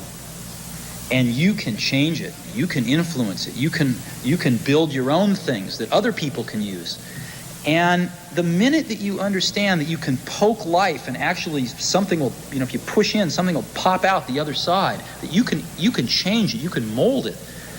That's maybe the most important thing, is to shake off this erroneous notion that life is there and you're just going to live in it, versus embrace it, change it, improve it, make your mark upon it. I think that's very important. And however you learn that, once you learn it, you'll want to change life and make it better, because it's kind of messed up in a lot of ways. Once you learn that, you'll never be the same again. Make that kind of big decision. And, I'd already talked to my wife about this, and she was very supportive and said, look, you can count me in 100%, whatever you want to do. It's true, she had married this kind of, fairly stable guy and a stable career path, and now he wanted to go do this crazy thing, but she was 100% supportive. So it really was a decision that I had to make for myself. And the framework I found, which made the decision incredibly easy, was what I called, which only a nerd would call, a regret minimization framework. So I wanted to project myself forward to age 80 and say, okay, now I'm looking back on my life. I want to have minimized the number of regrets I have. And I knew that when I was 80, I was not going to regret having tried this. I was not going to regret having trying to participate in this thing called the internet that I thought was going to be a really big deal. I knew that if I failed, I wouldn't regret that. But I knew the one thing I might regret is not ever having tried. And I knew that that would haunt me every day. And so when I thought about it that way, it was an incredibly easy decision. And I think that's a very good, it's if you can project yourself out to age 80 and sort of think, what will I think at that time? It gets you away from some of the daily pieces of confusion. I left this Wall Street firm in the middle of the year. When you do that, you walk away from your annual bonus. And that's the kind of thing that in the short term can confuse you. But if you think about the long term, then you can really make good life decisions that you won't regret later.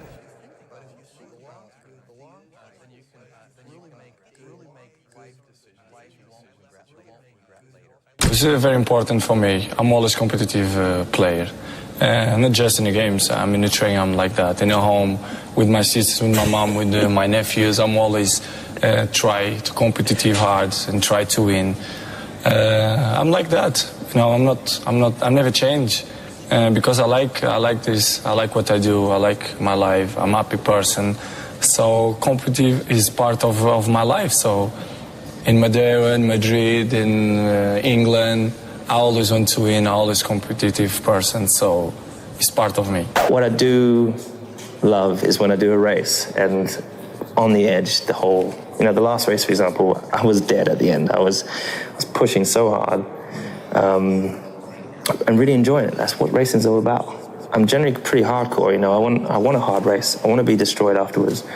It doesn't matter if, of course I want to win, but as long as you've put up a good battle and you've given 110%, you've left with zero, it's not like, I had a couple percent left, but I finished the race. I'm like, I want to be completely depleted after the race, knowing that I gave it my all and I didn't make, very many mistakes, and then I can go home proud. We live in a world now that's so kind. We find the kind way around everything. Like, if you don't look good, I have to find a kind way of saying, I don't like your shirt. Right. That's not the approach. If that's the approach you're looking for, that book is not for you. Can't Hurt Me is not for you. The approach you have to take, at least I took, you take whatever approach you want. The conversation had to be a real, honest conversation in the accountability mirror of, guess what? I was fat. Don't find a kind word to say that, I've gained some weight. No, you're fat. When I couldn't read, not like, hey, you have a learning disability. No, I cannot read. I have a 4th grade reading level. I'm struggling. And sometimes I call myself stupid. Not in a way to put myself down, So don't take it like, my God, those are so hurtful. Yeah, they're hurtful, dishonest.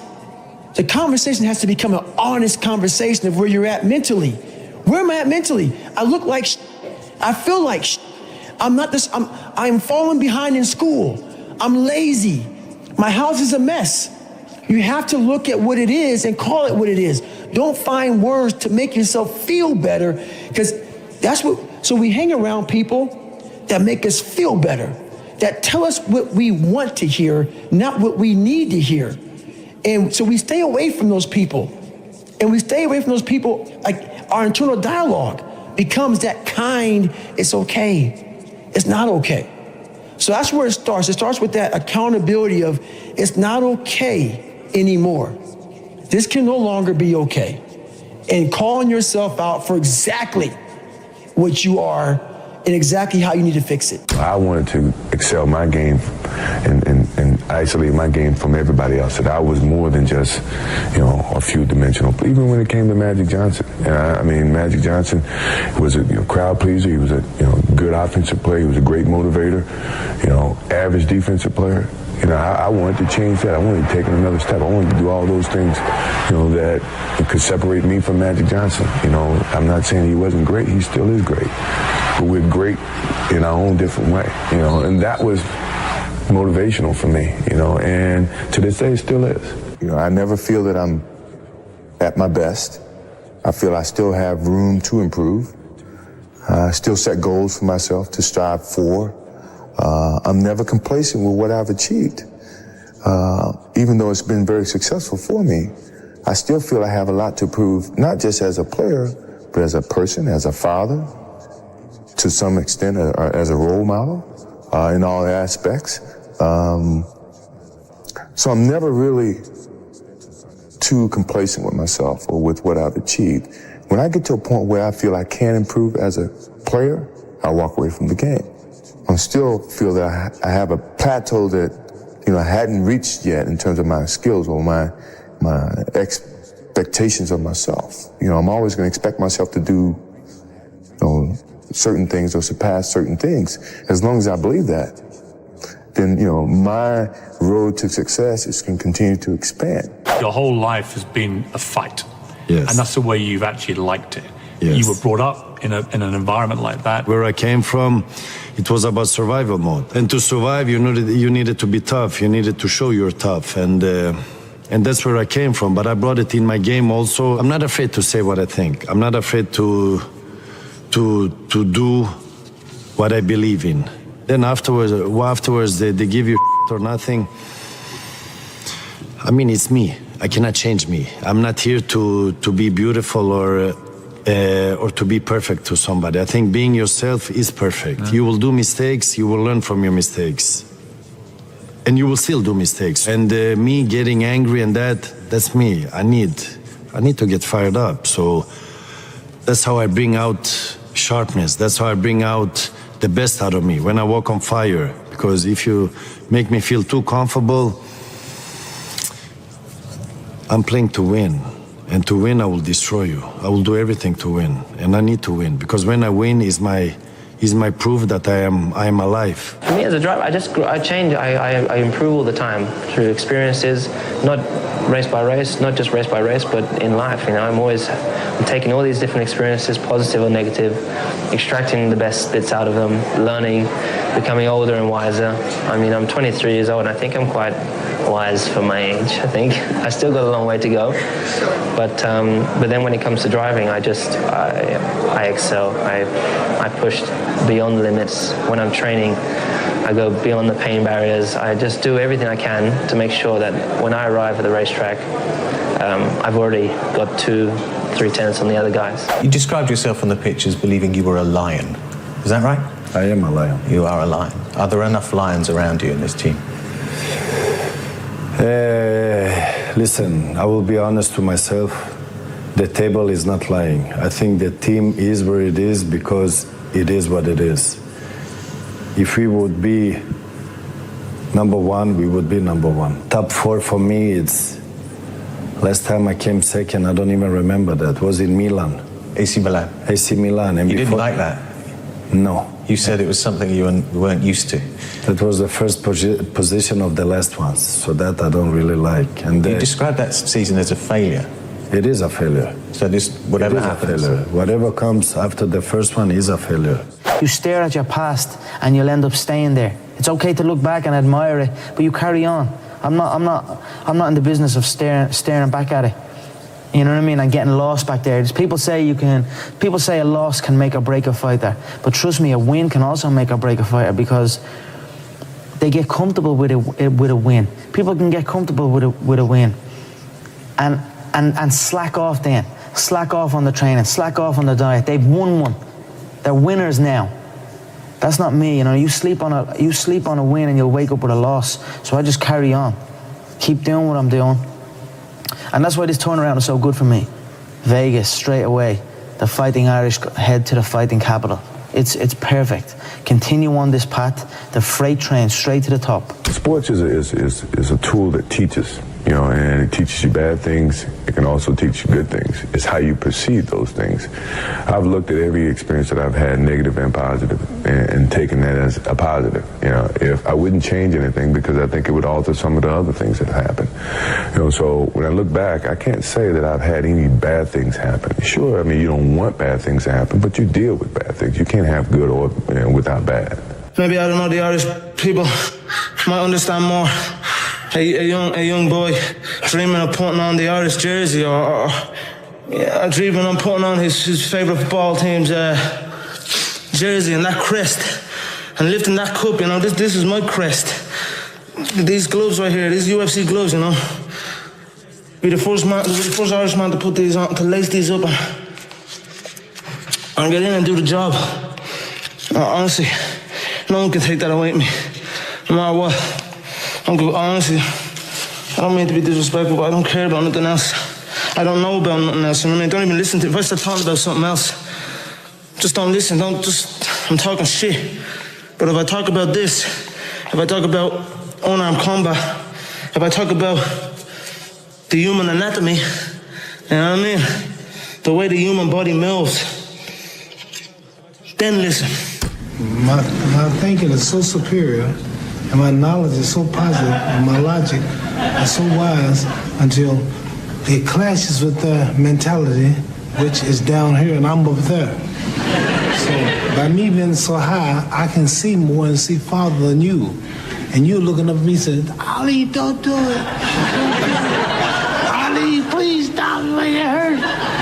And you on a job making 60, 70 pounds a week, or whoever this guy is. Never been out of the country, not known in his own neighborhood. Ali, don't do it. But I'm at such a high level until I don't think like you. I'm not like you. I know I say you, I mean the other person. But you know why they say that. I mean, it's for the best possible reasons, though. They are fear and they are wary. It looks dangerous to them. That's but right. It's not really that dangerous to me. Have you ever met any of the people that bullied you? Yeah, many of them. I think I was more bullied by the media than people around me. Really? If I'm honest. But the ones who bullied you when you were young, you've met them since you were successful? I've seen them, but I haven't really talked to them because friends come and go. Because you have friends when you're young, but you will understand who your real friends is when money come in the picture. What do you feel, though, about those bullies? Do you feel I showed you, or do you feel anything? You know what? Everybody has a dream to become something. If we share the same dream, I don't have any hate for that person, because if we share the same dream, we believe in the same thing, and then I make it, you don't make it, and you treat me bad when you were young, I cannot dislike you. It's the same thing now on the field. If I fight with somebody, if I don't like somebody on the field, I cannot hate that person because we share the same dream. But is the best revenge success? In some moments, yes. Because like I describe my anger when I do things, let's say the media attack me. They call me, they say stupid things about me. They say things, because remember, I played when you didn't have digital platforms. So I could not react like the way we can react today, because you can do whatever, you just use digital platform, you get your saying. On my time, I had to wait. I had to wait until I see next time that person, and I would say it in his face, or I would catch him and I would do something there, and there was no limits there. Have you hit journalists? No, but I've been close by to have that anger to hit them. But I didn't come so far because I was always like, it will come back to me. You are pretty good about celebrating the victories along the way and celebrating yourself. I talk about it with my fiance every single day. I talked about it with her 2 hours today. I said, we are grinding so hard that we are losing the vantage point of what we have accomplished today. We got podcast, interview, flying, do this, do that. I'm like, stop. It's just me and you in this mom and pop thing that we're doing. Look at where this book is at right now. It's crazy. Look how many people we're touching. Shut up and just think for a second. Let's stop. Because all we did was talk about this and this. We got to keep. I go, no, enjoy this for a second. We have to take time and realize what we've accomplished here. That's an evolution for you, man. Huge. But that's I realized, a very different David Goggins than even from a couple of years ago. Huge. Because you have to. What is it all about? I'm going to keep on grinding. That's not what I'm saying. What I am saying, though, is you have to respect what you've done. Take a second. Not live in it. Not sit around and say, I'm good. Sit back and say, let me look at the vantage point now that I'm at. That's why you reset the vantage point. Get the tactical advantage. If you get the tactical advantage too quick and start fighting, you got to take a second to take observation of where I'm at. What have I done? Am I in the right spot?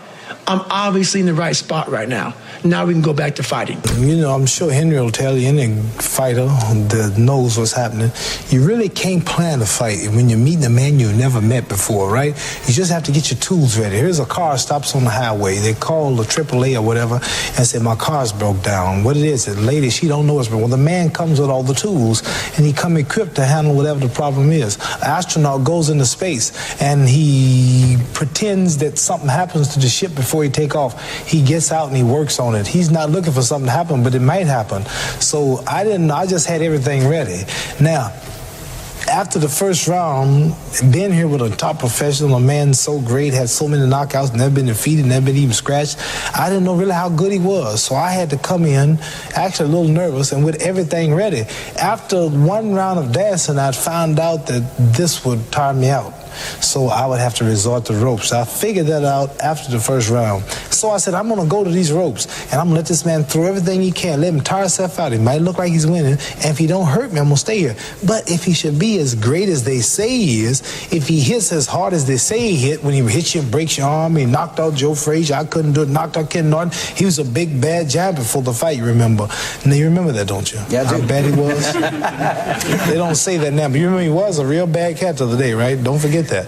Now, after I found out he didn't have it, I stayed there. But if he had what I thought he had or what they said he had, I'd have kept running, hoping I wouldn't get tired. The first year was the first year I met McLaren. I've got the two-time world champion. He just won the championship 2006. 2007, he's got number one in his car. I'm going to be number two because that's how it goes.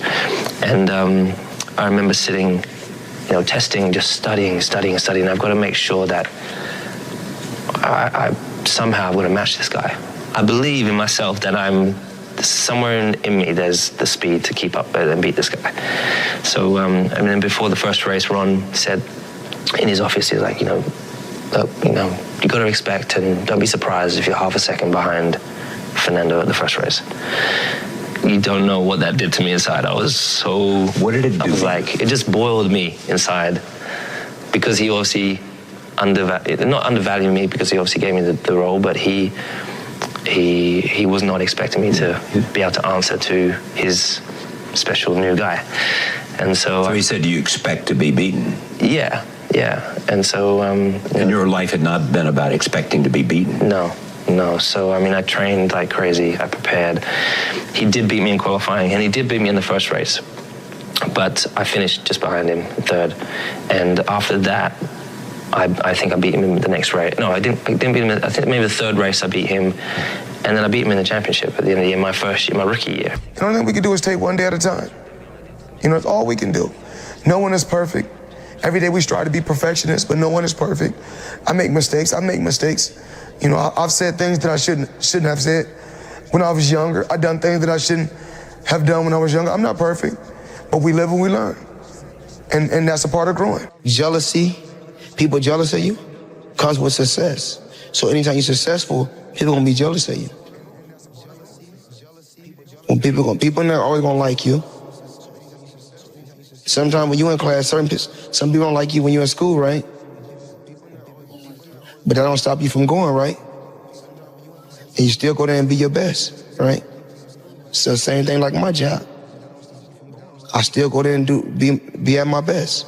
I have the ability to see the end before the beginning even begins. And what that means is I know that to get to the very end, I can see it right now. So before I went to Buds, and I was losing all this weight and shit, I saw myself walking across the stage at 191 pounds, because that's what I had to get to get into the door.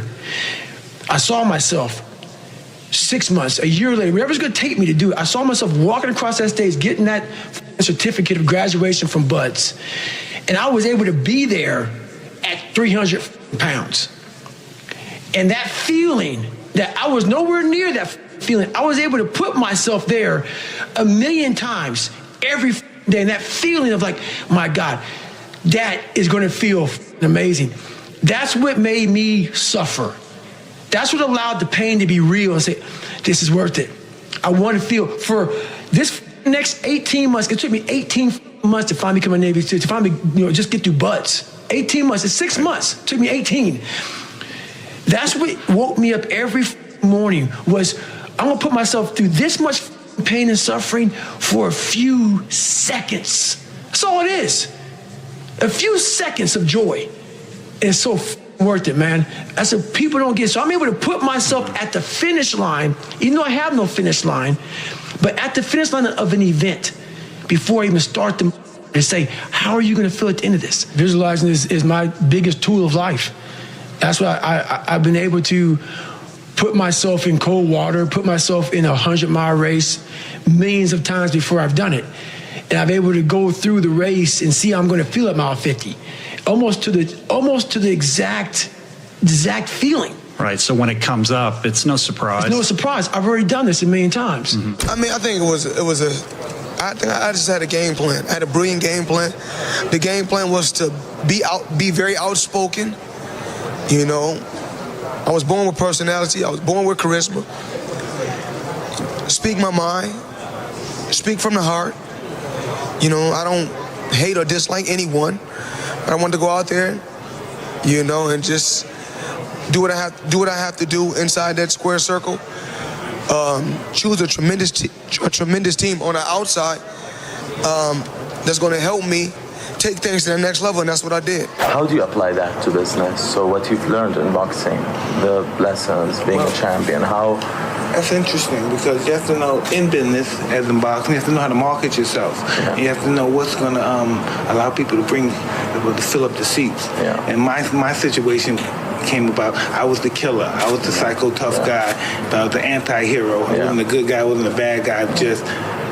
what I was. Yeah, dangerous. This is a dangerous sport, boxing, and it's about making as much money you can and taking the less risk as possible. Yeah, well, what do you view yourself as? Businessman all the way, entertainer all the way. Never think about, I'm the champ of the world. Yeah. Never think about that stuff, because I won't be able to move forward. How do you think, then, sports and business can be similar or related? Sports and business are the same. It's two ways. Sports, like me, right? Yeah. I'm the show. Now I'm the business. Yeah. So that's show business. Yeah, exactly. Before I was just the show. Yeah. Now you got the full story. That's it. Now you got the full story. Yeah. When I first met, because we didn't talk about punching and moving your head, we all talk about the psychology of boxing and the psychology of fear. And he had the psychology of fear down to a science. It was all psychological because I believe boxing was 90% psychological and 10% physical. And I was pretty much a psychological fighter. Even though I would come across fierce, that's all part of the psychological game. Intimidation, being the tough guy, and all these antics. And it was very successful towards me. You said, I read a quote that you said you love business as much as basketball. There's no way that's true. It's 100% true. There's no way. Basketball was your life, your passion, everything. You're telling me you love doing business as much. If you could, basically snap a finger and be 25-year-old Kobe or the Kobe today, you wouldn't go back and keep playing basketball? No. A lot of people were doubting me. Thought I was either faking an injury or didn't want to play for a team. And that was disappointing to me that was out in the media, because I love the game of basketball. Like I always say, if we're not playing this game, if we're hurt, you're down. Doesn't matter what anybody has to say about me. I know who I am as a person. I know how I feel. And always just trust yourself. And that was my goal and my focus. And, that's one of the things that, I take on the floor. I don't care about what media has to say about me, or if they want me to score whatever, 30 points, because I did the game before. I'm gonna come out and play the right way. I'm not trying to make headlines. And, that's just things that, I pretty much learned just throughout this journey of being in the NBA. So, that's how I just keep growing up as a man, and that's why I say I just think about my past life and try to learn from situations and be wise and learn from others. All the good fighters are not fighting each other. It's a Dante Wilder. He's knocking out everybody, but he hasn't fought a rated guy yet. He's a couple of guys he should fight before he fights Klitschko, or fought this other guy, the gentleman from Haiti. What's his name again? Esteban.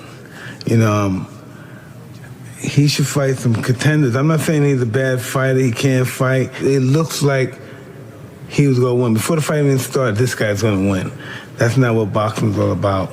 Boxing's about being pushed, about being challenged, about challenging yourself. Muhammad Ali, they talk about Rocky Marciano 49-0. Rocky Marciano got his ass kicked. He fought for that O. He fought the best fighter. They beat his ass. He came back. He didn't have the undefeated record by osmosis. He fought for it. These guys are not fighting for it, the undefeated records. If you lost a fight, look, Ali's the greatest fighter ever lived, and he lost. No one's going to ever be better than him. He's the greatest fighter ever lived, and he lost. So being undefeated doesn't mean anything if you don't push yourself and go through the test. Was it a hard decision, like I'm going pro, or did you just know? Because A-Rod obviously did the same thing, as a young kid, 17, 18, going to be a pro athlete. It was a tough decision.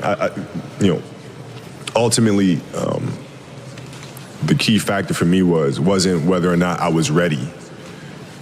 It was the fact that if I wasn't ready, I was determined to figure out how to get ready.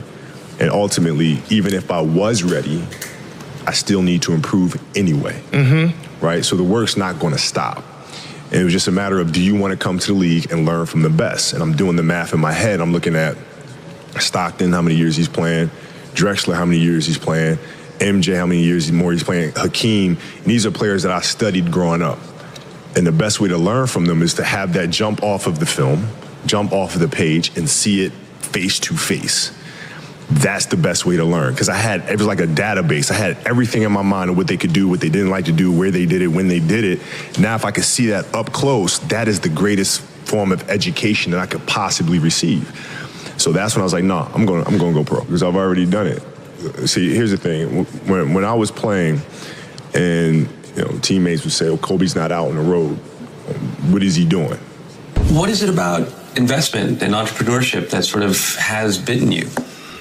I never look at it as investments, believe it or not. I just look at it as partnerships, help changing the world, and just being part of something that's inspiring. My business people all the time, whenever they talk about money, you can ask them, I don't want to hear it. But if they bring an idea to me that I think is going to go to the next level, most of the time, if I follow my heart and everything else will fall in place. I've never, ever done a deal. Hey, we got this suit company. We throw some pinstripes in the suit. You give me $100,000. We sell 20 of them. I've never did a deal where it was always based on money. I've always did my business deals based on how I felt it was going to go in the future, how I felt it was going to help and inspire somebody. Investments not going to always go how you want them to go. Business plans not going to go how you want them to go. So you just have to regroup. You can never. You say regroup. What does that mean? What does that look like? My theory and my thought process is to never focus on the problem, focus on the solution. I invested in this water company. It didn't go well. That money's gone. Now I got to regroup. Now I got to do something else. So I'll be upset for about 20 minutes, go to that cabinet, get them frosted flakes, get some of that cold milk, slice them bananas up, watch some ESPN, and then the next day I'm back on track. Y'all got that? That's pretty good. But the key thing he said, focus on the solution, not on the problem, because where your energy goes, that's where your focus and concentration goes. I think as a competitor, if you're trying to do something meaningful, if you don't have the mindset that you're the best ever, you failed already. So if you don't have the mindset that you are the best reporter ever, then you already failed. And that's been my mindset since I can remember.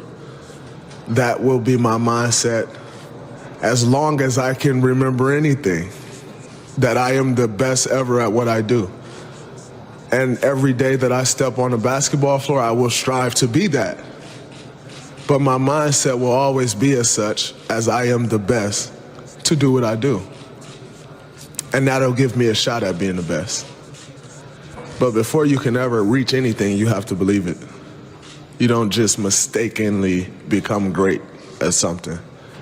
You probably at one time or another believe that you can be great at that. And then you work to get great at that, and you reach that greatness. But you don't mistakenly become great. And then you start to believe, oh man, I'm great at that. No, you believed that before, and you work to get that. So I always believe that, and I'll work every day to reach that. What have the last 2 years taught you, changed you to get from there to here? Man, just always trusting yourself. That's what I learned. And, you know, once things go bad, there's only so many people that's going to be on your side. And, man, that's it. Just really trusting yourself and just keep working out, have faith, and, good things happen to good people. A lot of our games this year came down to this last stretch. Fortunately, I didn't able to help us every time, but with me, it's just my mindset, just being able to still take the last shot or, take the shots that are big down the stretch. It doesn't bother me if I miss or make it, so I'll just keep going, and, I think the next one always going to go in. What did you know and learn at the end of your career that you wish you knew at the beginning? Understanding empathy and compassion. Right? Because as a young kid, when I came in the league, it was like, I'm driving this way, and either you're going to be on the train or be on the track. Right? There was no such thing as understanding that people have lives outside of the game, which apparently I did not. But if I understood that at an early age, and it helps me as a leader to communicate better. I came to understand that later, and getting to know people on a personal level. What are their fears? What are their insecurities? Right? What are their dreams and ambitions, desires, those sorts of things? When you come to understand that about a person, then you can help them reach the best version of themselves. So I wish I'd known that earlier. There's 200 people or 150 people that start the class. There's 100 helmets of people that quit. Grown men whose dream it was to be a SEAL that get there, that did all this physical training and all this preparation and signed that dotted line and committed to 6 years, and they show up there and they get to that training and they ring that bell. No one knows who's going to make it through that program. The only way to know what's in the core of a human being is to rip that thing apart and see what's in there. And until you rip it apart and see what's in there, you don't know. What does it take to not ring the bell? Don't quit. People always ask me, what should I concentrate on? What's your advice for me going to Buds? And don't quit. Don't quit. Like, train hard, don't quit. Well, if you want to be a good leader, you have to understand human nature. And the places where human nature reveals itself most clearly are times of extreme suffering and inhumanity. I had a bunch of hard-headed, very determined, thick-skulled guys that, you know, I had to get them to do what I wanted them to do. I had to get them to want to do. Trust is built on relationships. Relationships are built on trust. If you don't trust me, we don't really have a relationship. My first platoon, we were doing a training operation. We get into this tactical situation. Everyone in my platoon is focused on one area. Everyone's looking down their weapons, waiting for a threat to expose itself, which means you got 16 guys looking down their weapons, and I'm waiting for someone to make a call. I was a new guy. I'm waiting for someone above me in the chain of command to say, hey, move here, or hey, move forward, or make some kind of a decision. And as I'm waiting, no one's doing it. So I'm a new guy. I'm scared to say anything, and I know I shouldn't say anything, so I'm just waiting, and no one's giving an order. No one's giving any direction. So I wait longer. And this goes on for probably 30 seconds or a minute, which is a really long time when you're trying to take down a target. And finally, I said to myself, all right, I'm going to see what's going on. So I actually point my weapon at the ceiling, and I take a step back, and I just look around. And I see that every single person in my platoon, including my platoon commander, including the assistant platoon commander, including the platoon leading petty officer, everyone is just focused on their weapons, and no one's making a decision. And I can see this. And because I'm looking around, and I'm detached from the scenario, just by 8 inches, I stepped back and looked around. I can see what decision needs to be made. And so I summoned up as much courage as I could as a new guy, because new guys don't make decisions. And I said, hold left, clear right, which is a basic command that we had rehearsed and you would practice. And I expected someone to say, shut up, Jocko. But instead, they repeated the command. They all said, hold left, clear right, which means we were going to execute it. And sure enough, the guys on the left held and the guys on the right cleared, and we got done. And instead of someone saying, hey, you need to keep your mouth shut, like one of the more senior guys said, hey, good job up there. Way to make a call. So I looked at it and I said, wait a second, how could I have, as a new guy, have made a decision in that situation that was better than what the more senior, more experienced guys were making? And I realized it was because I took a step back and detached from it.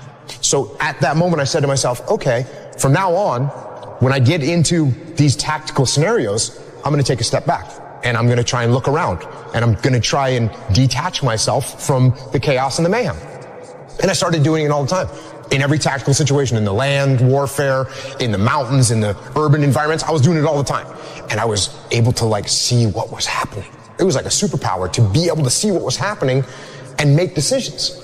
And so then I actually started doing it when I was having conversations. And if you and I were in disagreement and you started getting emotional, instead of me getting emotional back at you, I would just take a step back and be like, oh, okay, he's really concerned about this. Why is he so concerned?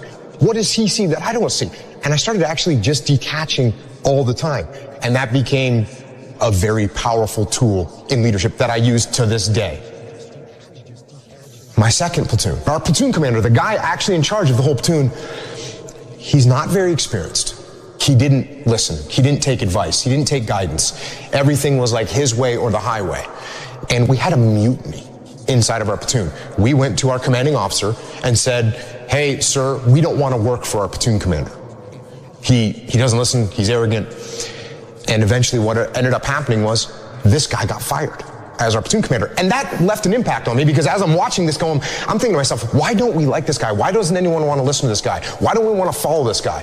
And the reason, because he was arrogant and he didn't listen and he didn't give us any ownership of everything. Everything was about him. And that would have made an impression on me. That would have left a mark. But the mark got left even more clearly because when that guy got fired, the guy that came in and took over for him was like, I hate to use the word legendary, but he was a pretty legendary SEAL, had a ton of experience. He'd come up through the ranks and he had been stationed at every different kind of SEAL team.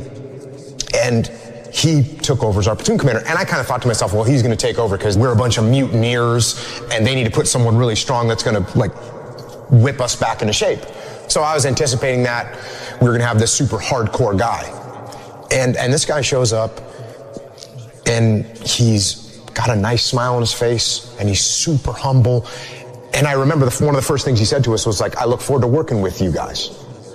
And I was, that word right there, I'm going to work with you guys. Not I'm in charge, I'm glad I'm taking over, I'm glad to be your commander. It was nothing like that. He said, hey, I'm looking forward to working with you guys. So all of a sudden, it was totally different. And he started putting us in charge of things. Instead of him coming up with a plan, he would say, hey, you guys come up with a plan and let me know how you want to do it. And all of a sudden, we had all this ownership.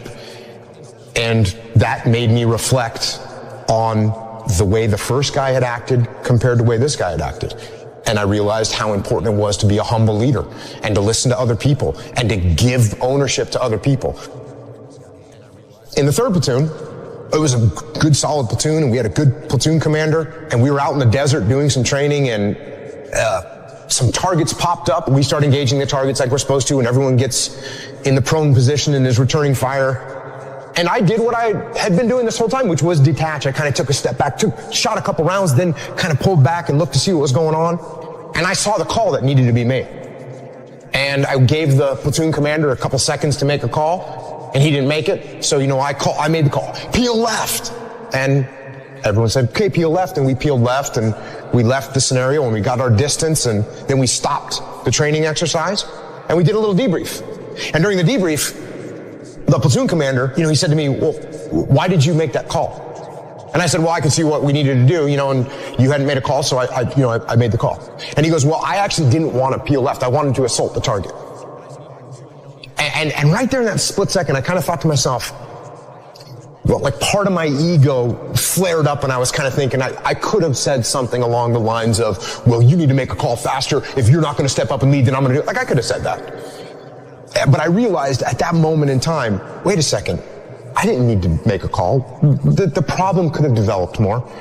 But for some reason, I thought that I needed to be the guy. And I said, no, you know what? You don't need to be the guy. You're a leader.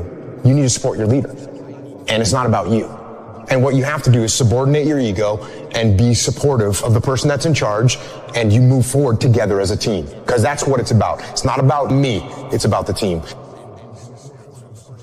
There's a word that people bring up a lot, and I think they're pretty interchangeable, and it's relationships and trust, right? Trust is built on relationships. Relationships are built on trust. If you don't trust me, we don't really have a relationship. If you want to be a good leader, you have to understand human nature. And the places where human nature reveals itself most clearly are times of extreme sorrow, pain, suffering, and inhumanity. And if we don't recognize what causes that, where that comes from, and that it's actually possible, then it's bound to happen again. I went 5 straight years without missing a single day of workout, 365 days a year. Every single day I was in the water. There are days you're not going to want to do it. I mean, everybody has those days. But it's what you do on those days that help you move forward. Winning is in all of us. Everybody wants the end result, but what you have to endure to win, no one wants to talk about. If you know that you were destined for something, then you can withstand the setbacks, the difficulties, the bullshit, criticism, and all the other things. Everybody can compete when they're feeling good, happy, excited, but it's the best people who can overcome when they're tired, sore. Mental power that the greatest athletes have can push all the pain aside. The first time I had met Stephen Curry back in 2007, it was after his freshman year at Davidson, which was before he blew up. No one knew who Stephen Curry was after his freshman year. But I remember there was a few things really remarkable about him. But the most impressive thing was at the end of the first workout, he came over to me and Steph said, will you rebound for me? Because I don't leave the gym until I swish 5 free throws in a row. I mean, he was conditioning himself to be in that state. He was conditioning himself to do that, to not accept anything less. Mm-hmm. And, one of the reasons I think he'll go down in history as the best shooter we've ever seen is his ability just to move on to the next shot. But at the root of it is you want to be the best. Yeah. You love competing and you want to dominate. The greatest athletes in the world don't make excuses. I wanted to do something that nobody had ever done before. And that started with a dream and a goal. I wanted to be the greatest of all time. And I think I always felt like I wanted to be good at everything I did and be great at what I did. And I never expected to be as good as I was. No matter what you do in life, where you're at, this is what winning takes. And it's in all of us. We all have fear. But if you harness it, it takes you to places that you couldn't even imagine. There's mistakes. There's regrets. There's sadness. There's joy. There's frustration. There's sorrow. There's heartbreak. There's elation. It's all part of it. It's all part of life. You know, I said to myself, I'm going to do this and no one's going to stop me. And I think that's the biggest thing. In order to win, you have to be seen. Winning is everything. It's everything. People are champions when they really see themselves with no limits, when they really see themselves great. Because when you see yourself there, you are much more willing to do the work. You are much more willing to break barriers that others don't break because they don't really see themselves breaking those barriers. And this young guy, Djokovic, is 19 years old and he plays Roger for the first time in a Grand Slam. He's nobody. When Novak Djokovic started, Rafa and Roger were winning everything. It's impossible to win a Grand Slam with those two guys. You can't beat them. They're just way better than everyone. And he's interviewed before the match and he says, I'm going to beat this guy. And I remember the press went really bad against him. Who does he think he is? But he was seeing him there. He was seeing himself there. He was seeing himself better than them, which maybe people saw that as being cocky, but he was just very confident about his abilities. And he ended up being the best of the three. He beat all the records. He beat them on every level because his self-belief was extremely high. His self-esteem, the way he was seeing himself. That's how I know if someone is a champion. And then a lot of people fake it, which is better than not faking it, but it's not as good as really believing it deeply inside. You talk to the young players, they will say, I want to be number one. I mean, they wish. Yeah. The ones who really want to, you know, because they're not only saying it, but they're putting on the work. And this is a big difference because when you really believe you can get there, it's much easier. It's never easy to work hard, but in a way, you are willing to do everything to get there. When you wish it, you do things halfway or you don't do it fully. So that's a big difference. But when you look at the road to winning, people look at you and they're like, you're a success. But your road has so many more steps. Those steps are infinite. Sometimes you get to see them. Sometimes you don't. Sometimes they're there. Other times they're wobbly. You don't know if that next step is going to be there, but you have enough belief in yourself to say, I know it's there. I'm going to take that step. I may miss the step. I may fall. I may get scraped. That step may go into quicksand, but I know there's another step. I know it. I believe inside me that there's another step that I have to take, that somebody else isn't making me take. Those steps are infinite. Winning is infinite. Those steps are infinite. Of course, if your self-esteem is big, like huge champions, I mean, legends like Serena or Venus, and I had this discussion with Richard Williams, their father, and he told me my main focus was to create two young ladies that were believing in themselves in general. And he said to me this, and I believe it, whatever they would have done, they would have been successful. We chose tennis, but if they would have wanted to be runners or singers or whatever, they would have succeeded because they had this incredible self-esteem that they have. And you'll see that whatever they're going to do after tennis, they're going to be successful. I think from the get-go, I believed I could do it. You know, it just seemed so real to me. I'd already gotten sponsors. I was already winning competitions. And I saw the pros, you know, making a great living at what they were doing. And I just figured, like, God, if I could just get to that point, you know, I think I could make a bit of a living out of this. Why would you do crazy efforts, working crazy hard to achieve something you don't really believe in? Why would you put yourself at risk to fail if you don't deeply believe that at the end you're going to make it. Not saying that people never fail. Of course they fail, and Serena failed many times in tennis too. But we remember what she achieved, which is much bigger. The great Serena Williams. I mean, I just never think I'm going to lose. I just don't want people to think I'm too cocky or anything. And you're only as good as your last win. So I hate losing. I mean, that's no secret. So, but you got to lose. I feel like every time I lose, I get better. And I think it's important for me to have losses. Just the fewer, the better for me. I think a lot of people they see you run and they say, oh, it looks so easy. You really look effortless. But before it gets to that point, it's hard. It's like hard work. Day in, day out, sacrifice, day in, day out. The confidence comes from preparation. So when the game's on the line, I'm not asking myself to do something that I haven't done thousands of times before. When I prepare, I know what I'm capable of doing, I know what I'm comfortable doing, and I know what I'm not comfortable doing. And so in those moments, if it looks like I'm ice cold or not nervous, it's because I've done it thousands of times before. So what's one more time? No, I've never been afraid. I mean, obviously you're nervous, but afraid means you're not confident in your skills. I have total confidence in my skills, so I'm not afraid. If you put your mind to doing whatever you want to do, good things can happen. That shot gave me the idea that I could be better than what people think, and I can, surpass any expectations that I may have for myself. The start is just every day do something you didn't do the day before. If you just pay attention to the details, you pay attention to the details, those distinctions are easy to see.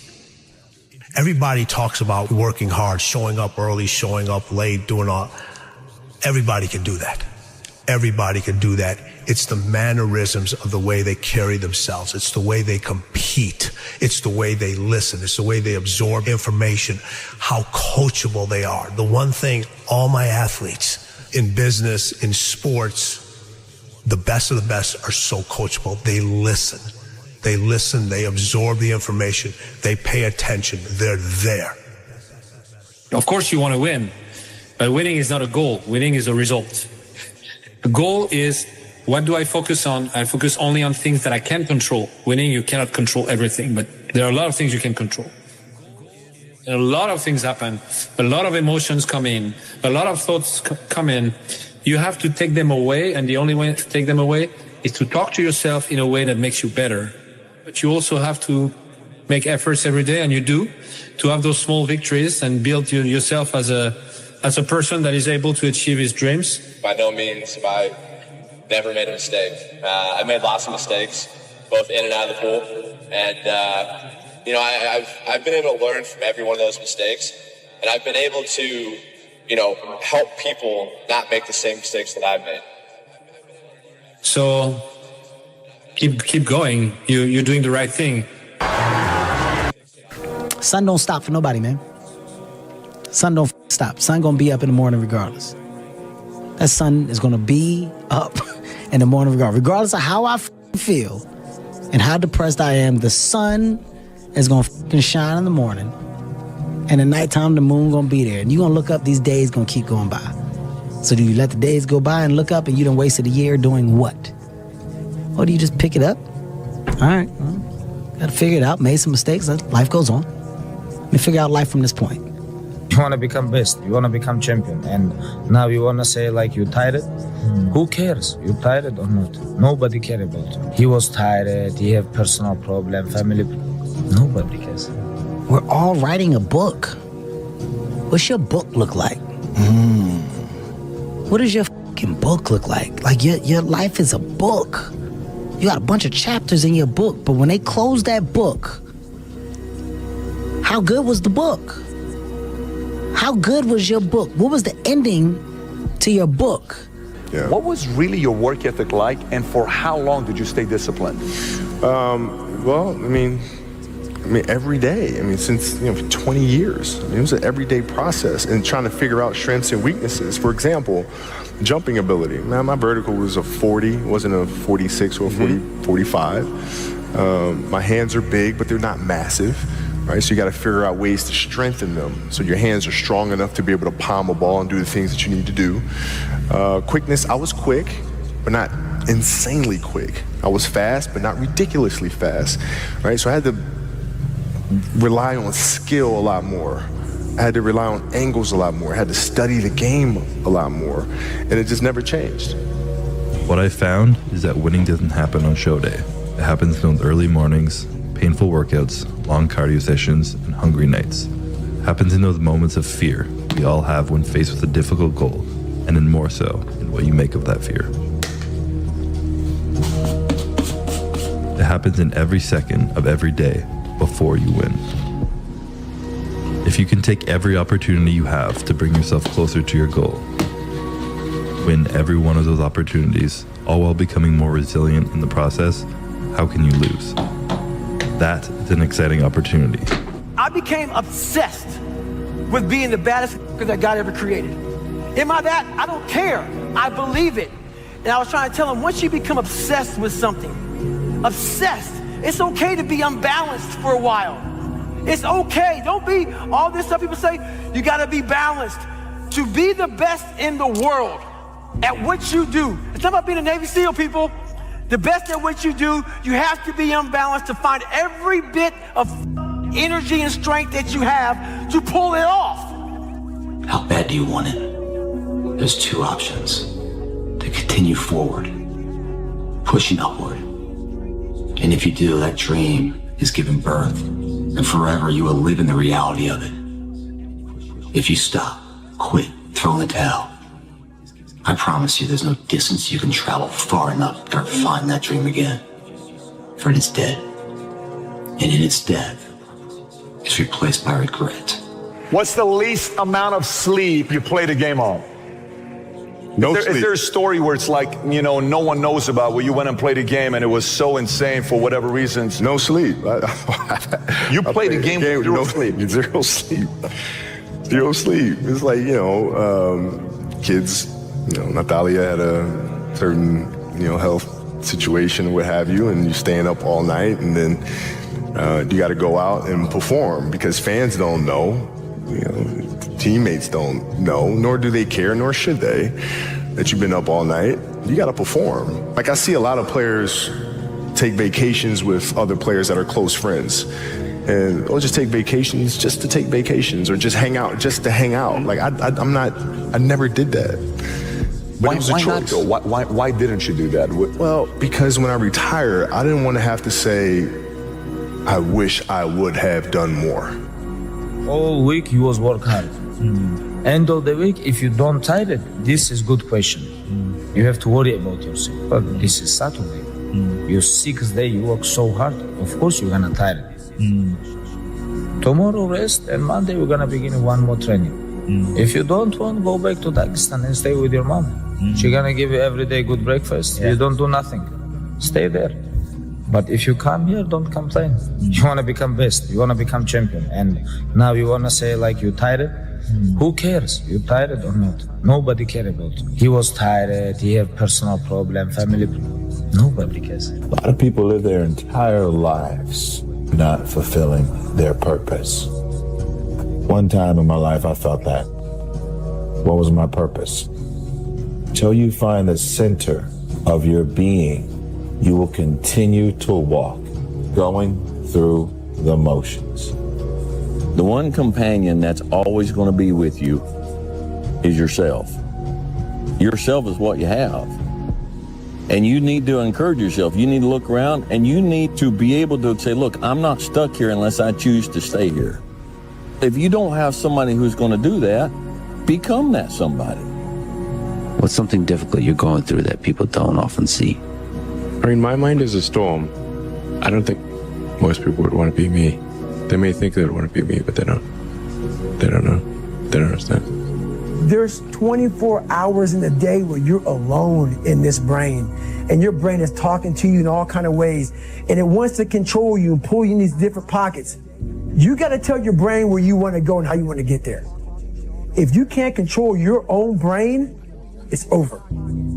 Every day when you get out of bed, life's standing right there to kick you in the face, man. Life is going to throw all kinds of crazy shit at you, and you have to be ready for it, and you got to deal with it. You can't curl up into a ball. You can't run away from it. You can't hide. You have to take all this head on. great things happen and really bad things happen. And you got to take it all in stride. And you got to pick yourself up the next day, strap your fucking shoes back on and get out there and go to fucking war again. It's that mentality. It's the mentality, bring it on, motherfucker. I can take it. You can't break this shit. I'm stronger than you think I am. And everything you throw at me and all the hardships you throw at me, you might knock me down, but I get back up and I'll be stronger for it. It's that mentality that builds an iconic status that centuries from now people still talk about. Nobody cares. You know, at the end of the day, nobody cares. What we're going through, how your body feels, nobody cares. We gotta do our job. And we emphasize that to each other again today. You know, hey, I got your back, you got mine, nobody cares, man, we gotta go. Is it fair? No. Life is tough sometimes, and it's not fair. And it doesn't care sometimes. But you're gonna hold true to what you believe, and you're gonna hold true to who you are, and you're gonna be that person whether it's easy or it's not. I go to such places in my mind, and I study the darkness. There was no team. It was you. There was no weight loss program or mom and dad waking you up saying you can do it, you can be better, trying to build belief. You built belief when you had nothing. Rock bottom. I lived alone for so many years in this misery. I can take myself to such a level of real passion and purpose. I've trained 99% of my life alone. I did all of the work alone. I never ran from anything because I didn't have nobody to go to. I've always had that, where I'm going. Home to get me. Ain't nobody there. You know what I'm saying? Like, so I've always been in a situation where I'm forced to deal with it myself. You always have to be the person who roots for you before everybody else does. And it's usually a single clap in the auditorium for a very long period of time. It is a slow clap that's just you rooting for you. The path of the exceptional person is one of an exception, which means that you are not with other people. The superpower of learning to be alone and enjoying it. These times where you just think about things, just be alone and think about things are so rare these days. During those rare times is when you really get to understand what you actually believe or don't believe. It's a lonely journey. You're isolated. Those who used to keep pace with you will fall off. They'll see where their world ends and yours begins. Your ability to suffer, endure, outwork must be greater. You must be willing to extend yourself to the limit with no guarantee of success. Every day, you must ask yourself, did I do enough? There's a moment when every boy realizes no one's coming to save him. And that's when he becomes a man. And some boys never get there and stay children forever. No one's effing coming to save you. No one. No one's coming to push you. No one's coming to tell you to turn the TV off. No one's coming to tell you to get out the door and exercise. Nobody's coming to write the business plan for you. It's up to you. Unless you understand that you've got to push yourself, you're not going to make your dreams come true. Largely, everyone needs to go through the same challenges that you're going through. Every single difficult thing that you do is kind of like a massive wall that you need to get over. And you go, wow, I'm so glad that I've got over that wall. And think about how many other people are going to fall at that wall. What I've learned is to always keep going. Always. I've come to find out is that, no matter what happens, the storm eventually ends. And when the storm does end, you want to make sure that you're ready. And so I've really learned to put one foot in front of the other, good, bad, or indifferent, because eventually that storm passes. If you don't show up, guys, you know the outcome. You'll never get the job, never get the part, never get the girl if you don't show up. If you show up, you put yourself in a situation to create those opportunities. And when you show up, how hard do you go? That's the faster the opportunity will come to life for you. It's up to you guys. Small down payment that you're willing to pay every day to the large investment of a greater life. You only got one life, guys. If you work it right, you only need one. I told myself I couldn't quit. I told myself this was going to happen. This is destiny. Whatever is really burning in your heart, you got to really believe in yourself. even when nobody else won't. You gotta believe in yourself and say, I'm not stopping. And I told myself I'd die before I stopped. When you feel like giving up, don't. When you thinking about giving up, don't. When it look like you ain't gonna make it, keep going. When they tell you you can't, come on, man, who are they? You got to be relentless. I gotta thank the man up top, G.O.D., because I'm nothing without him. Last but not least, I want to thank me. I want to thank me for believing in me. I want to thank me for doing all this hard work. I want to thank me for having no days off. I want to thank me for never quitting. Snoop Dogg, you a bad... Do you be yourself and make sure that you love being yourself. And it's going to be roadblocks, it's going to be tribulations, but always remember this is a life experience. Accept the experience, appreciate the experience, find your journey, respect your journey, and love it. You're going to realize it one day. That happiness was never about your job or your degree or being in a relationship. It was never about being like the others. That happiness was always about the discovery, the hope, the listening to your heart, and following it wherever it chose to go. Happiness was always about being kinder to yourself. It was always about embracing the person you were becoming. One day you will understand that happiness was always about learning how to live with yourself, that your happiness was never in the hands of others. It was always about you. It was always about you. Just shut up and let me enjoy this pain. I don't want anything to numb it. I don't want anything right now. Those times when you get up early and you work hard, those times when you stay up late and you work hard, those times when you don't feel like working, you're too tired, you don't want to push yourself, but you do it anyway. That is actually the dream. When they saw me in the gym in the pumping iron days, they said, why is it that you're working out so hard? 5 hours a day, 6 hours a day, and you have always a smile on your face. The others are working out just as hard as you do, and they look sour in the face. And I told people all the time, I said, because to me, I'm shooting for a goal. In front of me is the Mr. Universe title. So every rep that I do gets me closer to accomplishing that goal, to make this goal, this vision turn into reality. Every single set that I do, every repetition, every weight that I lift will get me a step closer to turn this goal into reality. So I couldn't wait to do another 500-pound squat.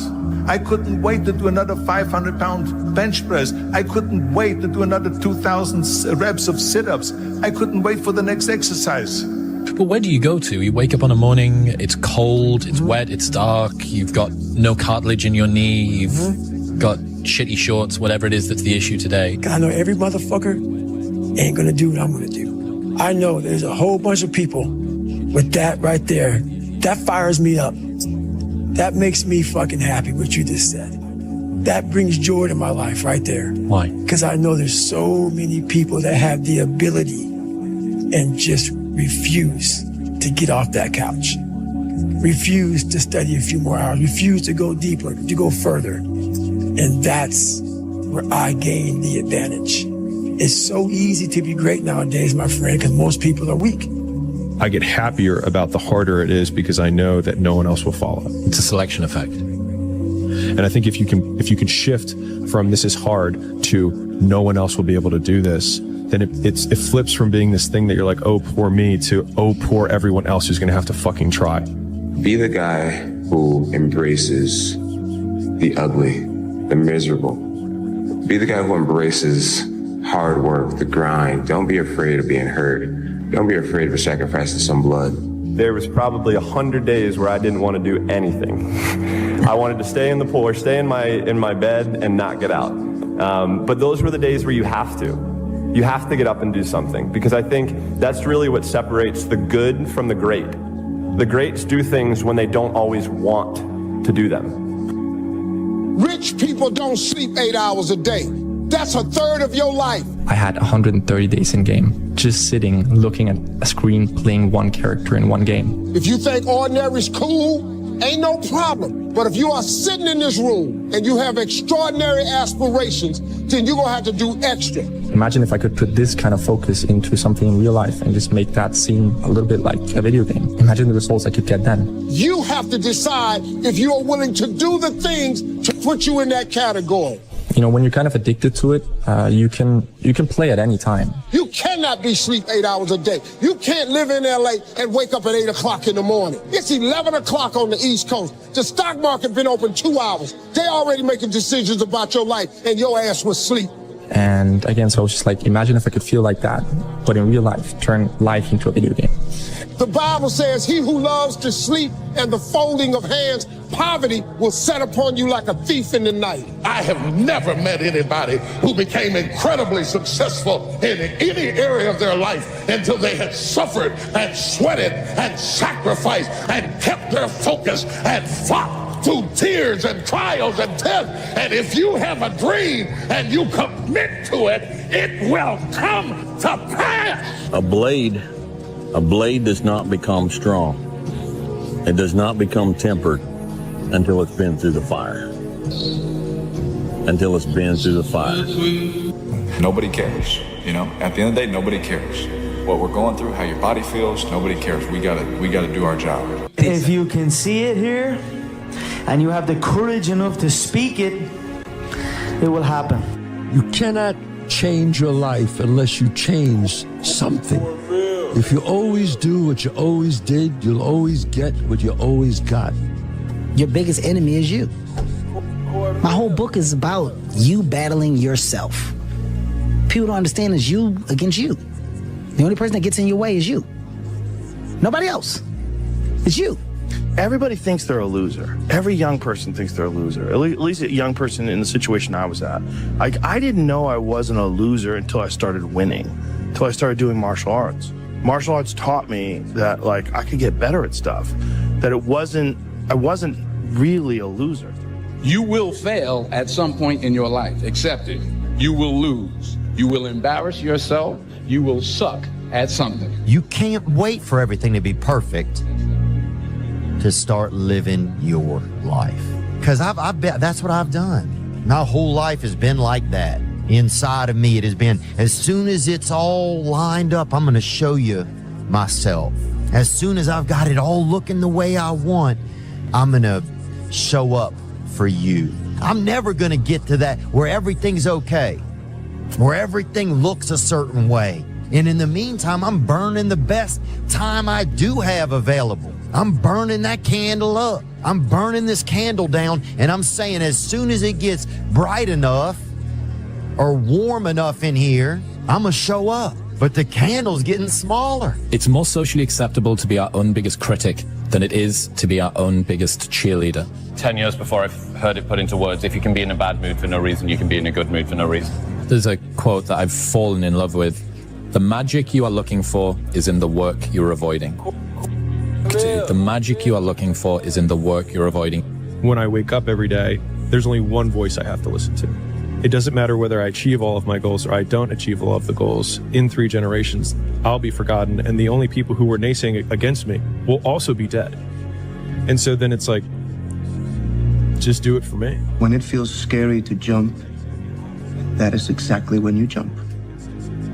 Otherwise, you end up staying in the same place your whole life. And that I can't do. You're always afraid to take the first step because all you see is every negative thing 10 miles down the road. You are bound by nothing. I'm going to have setbacks, I know. But if I'm feeling bad, that doesn't mean I'm doing bad. That doesn't mean I am bad. That doesn't mean that I can't still take some action. Because, yeah, nothing changes and nothing changes, man. When you had that third failure in a row, did you think, I need to pack this in? Never. Why not? I don't ever give up. I mean, I'd have to be dead or completely incapacitated. The fear is never reaching your potential. That's it. That always falling short, always quitting before you're done, always procrastinating, always not doing the right thing. And then one day you're an old man. Yep. And you look back and go, God, I could have been great. Yep. I could have been great. Take yourself out your comfort zone. Do not live in your bubble. If you stay in your comfort zone, that's where you will fail. The unfulfilled potential is the story of most people's lives. It is. It is. And it could have been the story of mine. And I tell a lot of people go, what's your biggest fear in life? And my biggest fear, honestly, was, let's say this. Let's say, I don't care if you believe in God or not. I don't care. So let's just play a game with me. Let's say you're God. And we have a big, long line of people. And I made it to heaven. I'm 75 years old. I'm 300 pounds. I made it to heaven. I worked for Ecolab my entire life, spraying for cockroaches. That's what I did. But I'm dead. I'm in heaven now. And you're judging us all now. So we're in line. We're all sitting there in line. You have Adam Brown. He has a big board up, and you're talking to Adam Brown about his life. And you rip it down, and I'm next in line. David Goggins. I see my name. I see all this, and God goes, hey, you say, read this, man. And I'm reading this list, and I'm seeing 182 pounds, Navy SEAL, Ranger School, motivational speaker, changing lives. Okay, man, pull-up record, all this. And I'm like, that's not me, man. And God looks at me and says, that's who you were supposed to be. To get something you never had, you have to do something you never did. Les Brown's a motivational speaker. He made an analogy about this. He says, imagine you're on your deathbed, and standing around your deathbed are the ghosts representing your unfulfilled potential. The ghost of the ideas you never acted on. The ghost of the talents you didn't use. And they're standing around your bed, angry, disappointed, and upset. They say, we came to you because you could have brought us to life, they say. And now we have to go to the grave together. So I ask you today, how many ghosts are going to be around your bed when your time comes? You see that look right there? Don't ever let a man see you like that. Cause you give him the power over you. If you gotta take an L, you take it with your head up, chest out, like a man. Make the hard decisions, make the sacrifices, make the unpopular decisions, and become comfortable in your own skin. And if you are not a person that you are comfortable being alone with, that is the one person in this universe that you have full power, full right, full responsibility to change. If you had to create a human, what would you put them through to make them tough? It probably wouldn't be a really chill life. Yeah. What would you put them through to make them patient? Well, you probably wouldn't give them things immediately. And so it's like we want these traits, but each of the traits has a price tag attached to it. And it's just like, do you want to pay the price tag to get the thing?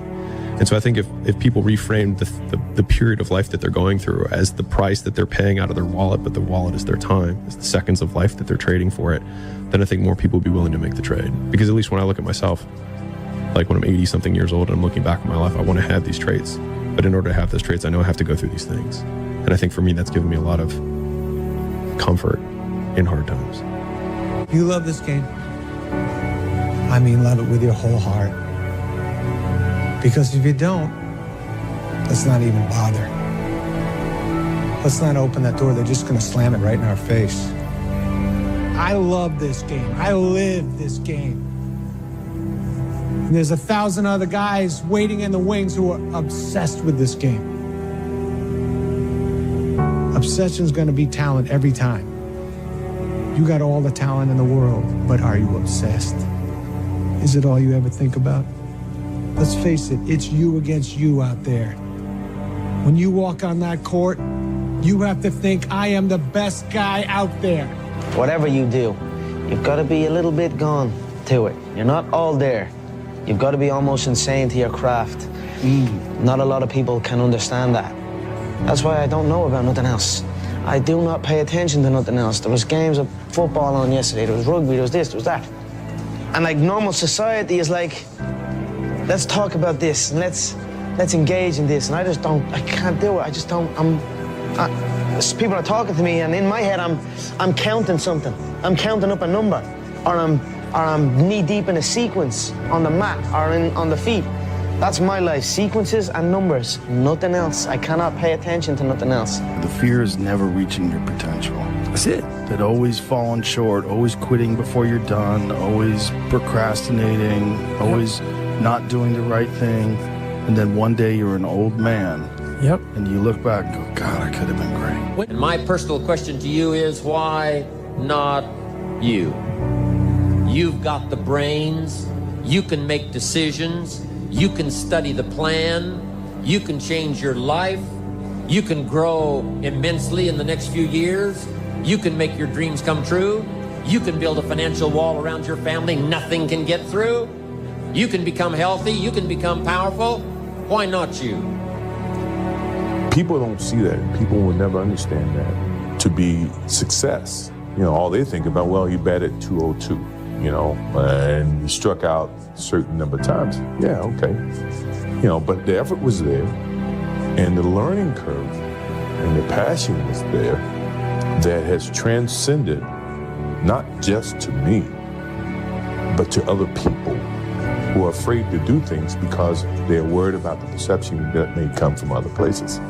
To me, that's more gratifying than anything, So that's the things that my father and my mother instilled in me. Take a negative and turn it into a positive. Don't be afraid to fail. When you grow up, you tend to get told that the world is the way it is, and your life is just to live your life inside the world, try not to bash into the walls too much, try to have a nice family life, have fun, save a little money.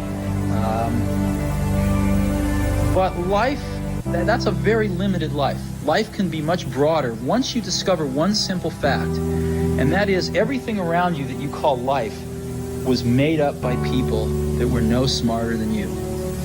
And you can change it.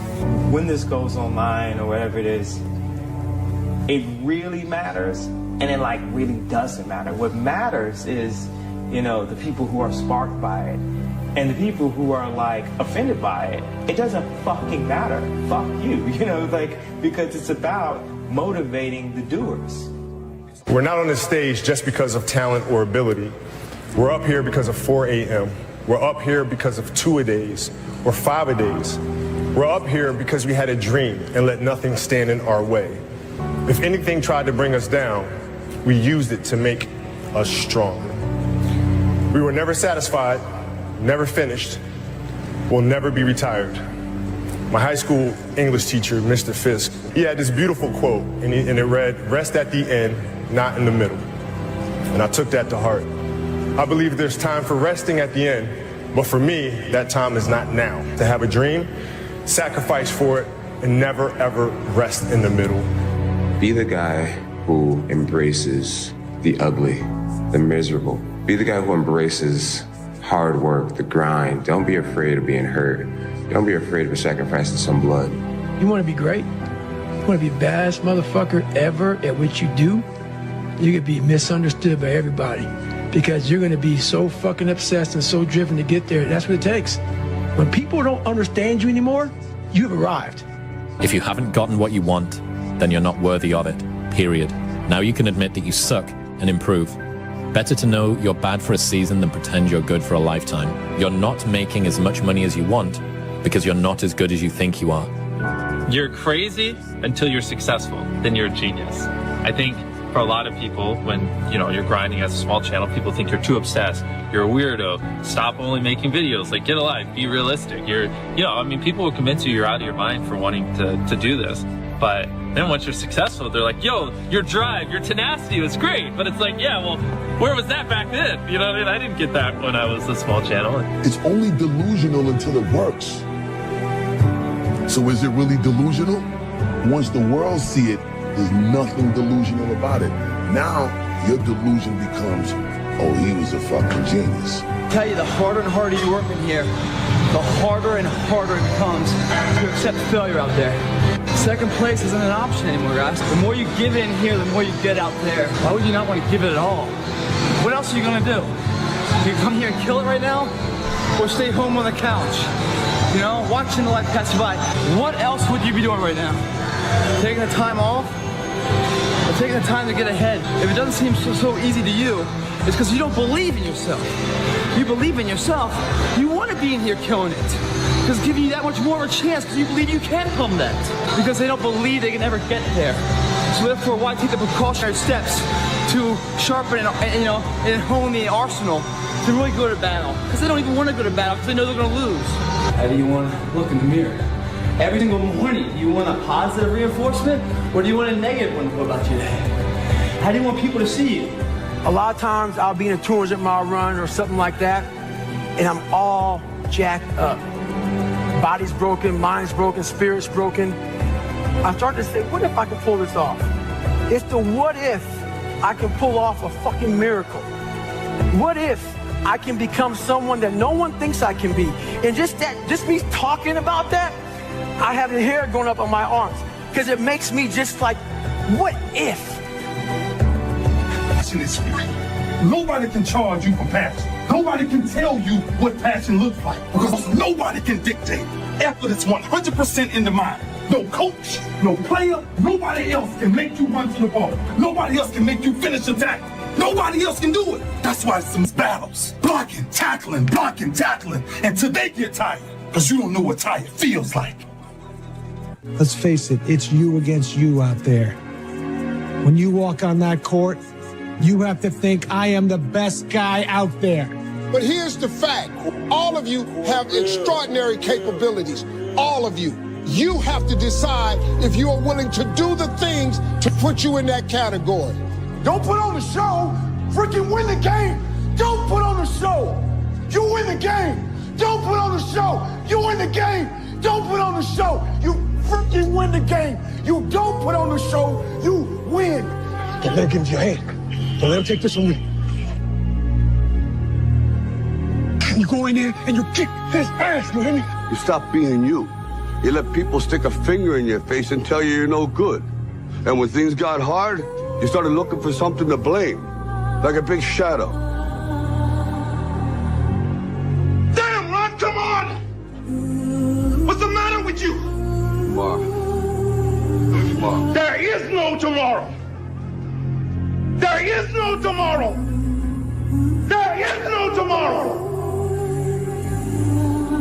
This ain't blackjack, Vinny. This is it. This is it. You see this guy here staring back at you? Yeah? That's your toughest opponent. Every time you get into the ring, that's who you're going against. I believe that in boxing, and I do believe that in life. Let me tell you something you already know. You, me, or nobody is gonna hit as hard as life. But it ain't about how hard you hit. It's about how hard you can get hit and keep moving forward. How much you can take and keep moving forward. That's how winning is done. Anger is your biggest tool. Fighting angry, that drains you twice as fast.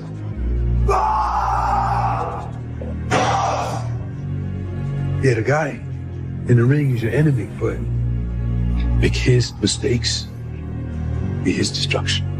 Now go out there and show me how you do things. Show me how you live. Show me how you fight. Because I want to be great.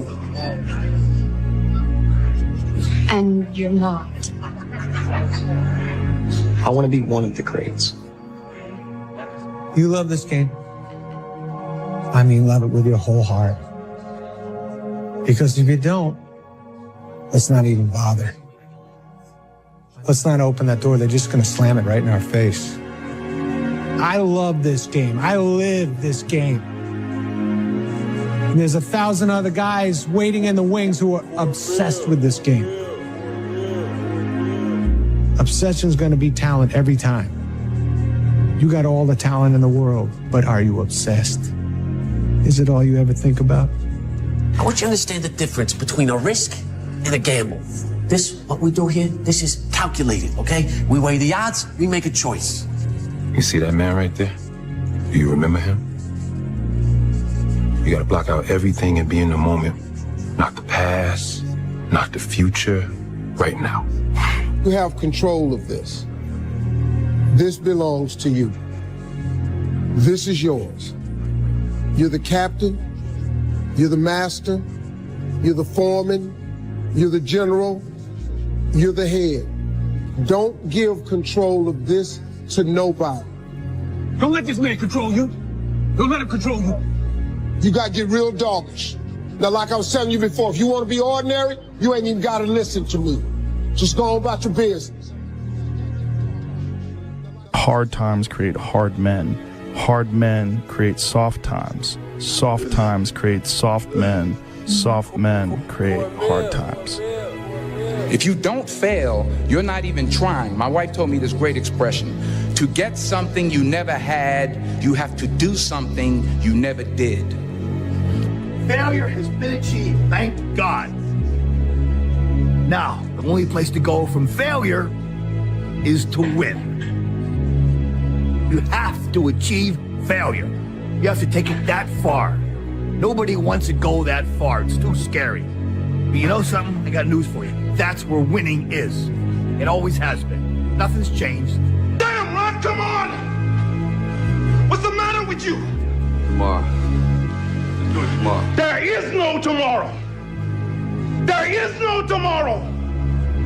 Les Brown's a motivational speaker. He made an analogy about this. He says, imagine you're on your deathbed, and standing around your deathbed are the ghosts representing your unfulfilled potential.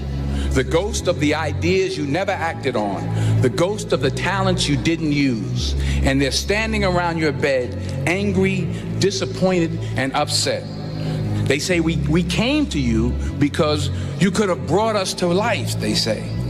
And now we have to go to the grave together. So I ask you today,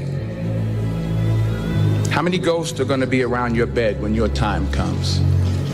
I'm the best ever. I'm the most brutal and vicious and most ruthless champion there's ever been. There's no one can stop me. Lynx is a conqueror. No, I'm Alexander. He's no Alexander. I'm the best ever. There's never been anybody as ruthless. I'm Sonny Liston. I'm Jack Dempsey. There's no one like me. I'm from Nairclaw. There's no one that can match me. My style is impetuous. My defense is impregnable. And I'm just ferocious. I want your heart. I want to eat his children. Praise be to Allah. You have to learn how to fail. A lot of us have big dreams, big goals. And when you have goals that are maybe outside your reach, you have to know that getting to that goal, you're gonna have a lot of bad days. So I had to teach myself how to fail right. And what that means is, when I fail, I can't spend much time in that fail zone. I have to be able to get up and get after the next day just as fast. I don't have time to stay here and feel bad for myself for weeks and months and years, because I'll lose that time. The mud consumed each man till there was nothing visible but our heads. The instructors told us we could leave the mud if only 5 men would quit. Only 5 men, just 5 men, and we could get out of the oppressive cold. Looking around the mud flat, it was apparent that some students were about to give up. It was still over 8 hours till the sun came up. 8 more hours of bone-chilling cold. The chattering teeth and the shivering moans of the trainees were so loud, it was hard to hear anything. And then one voice began to echo through the night. One voice raised in song. One voice became 2, and 2 became 3, and before long, everyone in the class was singing. The instructors threatened us with more time in the mud if we kept up the singing, but the singing persisted. And somehow the mud seemed a little warmer, and the wind a little tamer, and the dawn not so far away. If I have learned anything in my time traveling the world, it is the power of hope, the power of one person. Work, work, work, work, work. No results, but I'm a little bit better. Work, work, work, work, work. Work, work, work, work. No results, but I'm a little bit better. Work, work, work, work, work. No results, I'm a little bit better. Work. Boom. Just got paid. I just got paid. And it looks like overnight success. Yeah. It's like, oh, shit, it happened in a year. No, bro.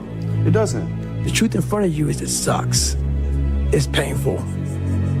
It's fucking mind-numbing.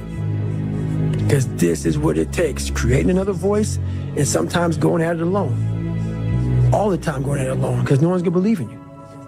And that's that. I love this game. I live this game. And there's 1,000 other guys waiting in the wings who are obsessed with this game. Obsession's gonna be talent every time. You got all the talent in the world, but are you obsessed? When you walk on that court, you have to think, I am the best guy out there. The hardest thing in life is figuring out who you are and what you want to do for the rest of your life. And once you figure that out, you wake up every day and you work toward it. It's impossible for you to fail if you know who you are, what you want to do, and you wake up every day and work toward it. When I seen that Bentley at the boxing gym, and I seen that diamond Rolex, I said, I want that. And I knew what it took. So I know when my opponent is asleep, I'm out there at 4 or 5 in the morning, chopping trees, working, to this day. Because I can retire today. I'm well off, very comfortable. But I got the will to win. Take yourself out your comfort zone. Do not live in your bubble. Put some more air in your bubble. If you stay in your comfort zone, that's where you will fail. You will fail in your comfort zone. Success is not a comfortable procedure. What if we have that kind of attitude? The car's repossessed. Nobody believes in you. You've lost again and again and again. The lights are cut off, but you're still looking at your dream, reviewing it every day, and say to yourself, it's not over until I win. The heaviest things in life aren't iron and gold, but unmade decisions. The reason you are stressed is that you have decisions to make, and you're not making them. Embrace the process. And then by the time you get up in years, you can be a man that you're proud of. Okay? So this is just an encouragement to just chill out. Just chill out. Embrace the process. You say, Dwayne, what process? Life. Be the guy who embraces the ugly, the miserable. Be the guy who embraces hard work, the grind. Don't be afraid of being hurt. Don't be afraid of sacrificing some blood. You cannot change your life unless you change something. If you always do what you always did, you'll always get what you always got. He believed in himself, and you can too. You can do anything that you want. You can get singing lessons, get a better job, make more money. You could be even like rich. You could live in the White House someday. You could be president. Do what you want to do. It's not up to other people. It's up to you. You're always afraid to take the first step because all you see is every negative thing 10 miles down the road. But you can do anything you want. You are bound by nothing. What are you passionate about? Some of y'all don't want it. That's why you ain't got it. Excuses sound best to the person that's making them up. There's pretty much nothing that you could say that you went through that I haven't went through, and I'm still here. Stop feeling sorry for yourself. Get off the pity potty. Wake your ass up. Awaken the beast inside. Get in shape. Get off the pity potty. What one great thing would you dare to dream if you knew you could not fail? If you knew beyond a shadow of a doubt that you could not fail, what one thing would you set as a goal for yourself? What if you only had 6 months to live? What would you stop doing? What would you do more of? Who would you spend time with? What is really important to you? 75 years. That's how much time you get if you're lucky. 75 years. 75 winters, 75 springtimes, 75 summers, and 75 autumns. When you look at it like that, it's not a lot of time, is it? Don't waste them. Get your head out of the rat race and forget about the superficial things that preoccupy your existence and get back to what's important now. Right now, this very second. You know, if every time someone asks you a question, you try to say the right answer, your entire life is a test. And when did you have the most anxiety in grammar school and high school? No question. On test day. No question. So your entire life become this test. I ain't trying to say the right answer. I am just doing what I feel. My mama said trying is failing. There is no ifs, woulds, coulds, shoulds. It just is, and we just are. I would say ask her out. No matter who she is, whether she's a job or a new city, an opportunity or a fear or a actual person. Whatever she is, man, ask her out. Go out there and make something of yourself, for God's sake. Be an honest person and work and get to the top of whatever it is that you want to get to the top of. Stand up for yourself like a respectable human being and be a bit of a light on the world instead of a blight. That might make life worth living. It's like, yeah, it might. So why don't you go do it? The time is now. The time is now to express and for people to believe in themselves. The time is now for it to be okay to be great.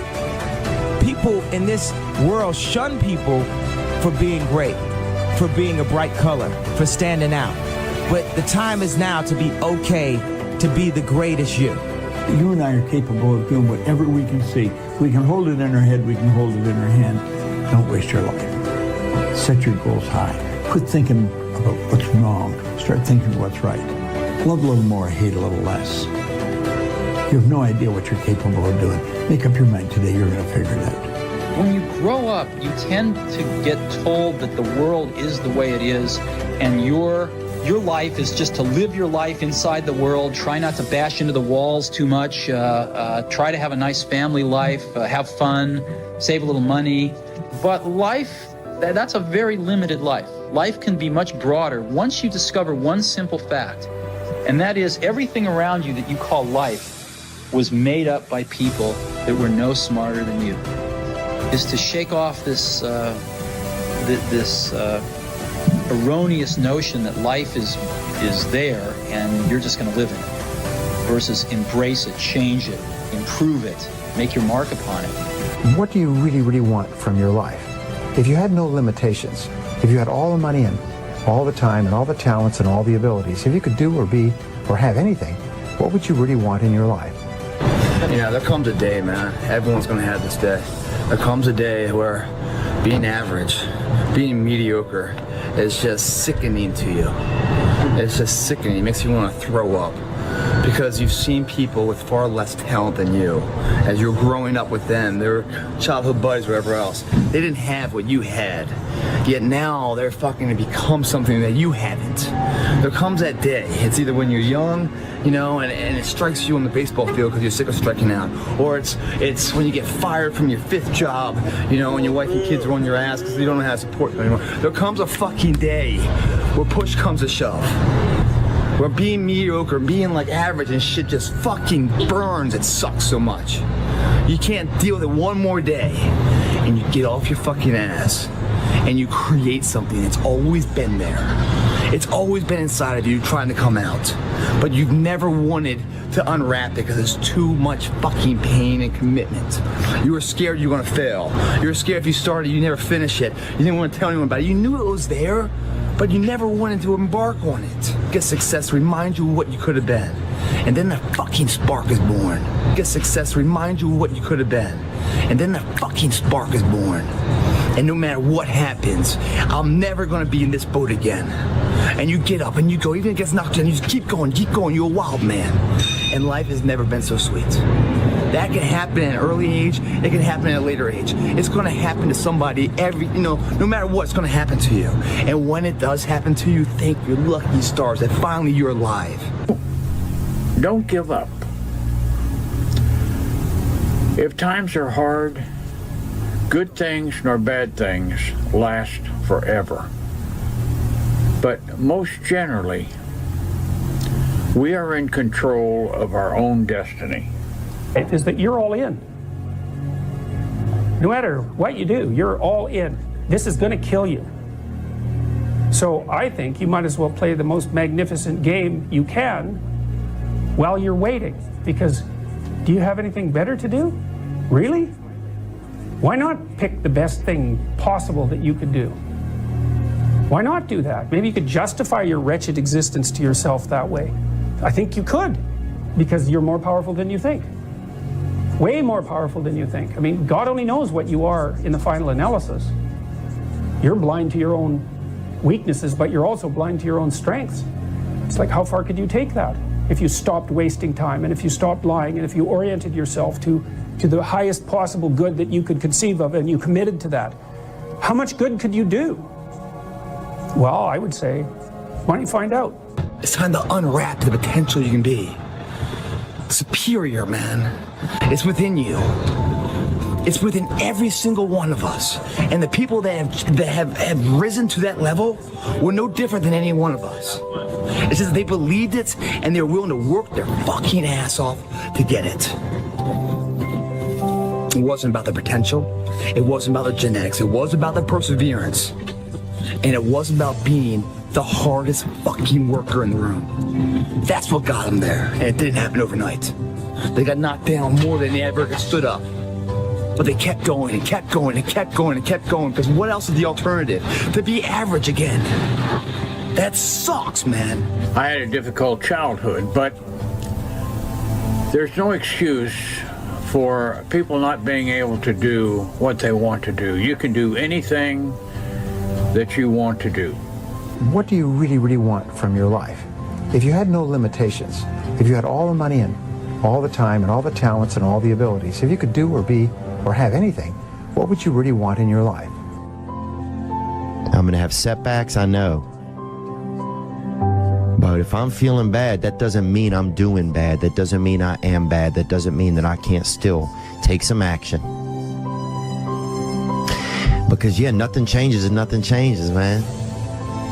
You're the backbone of this country. You're the backbone of the world. I don't care if you're in Asia, Africa, Korea, Japan. I don't care where you are, the United States.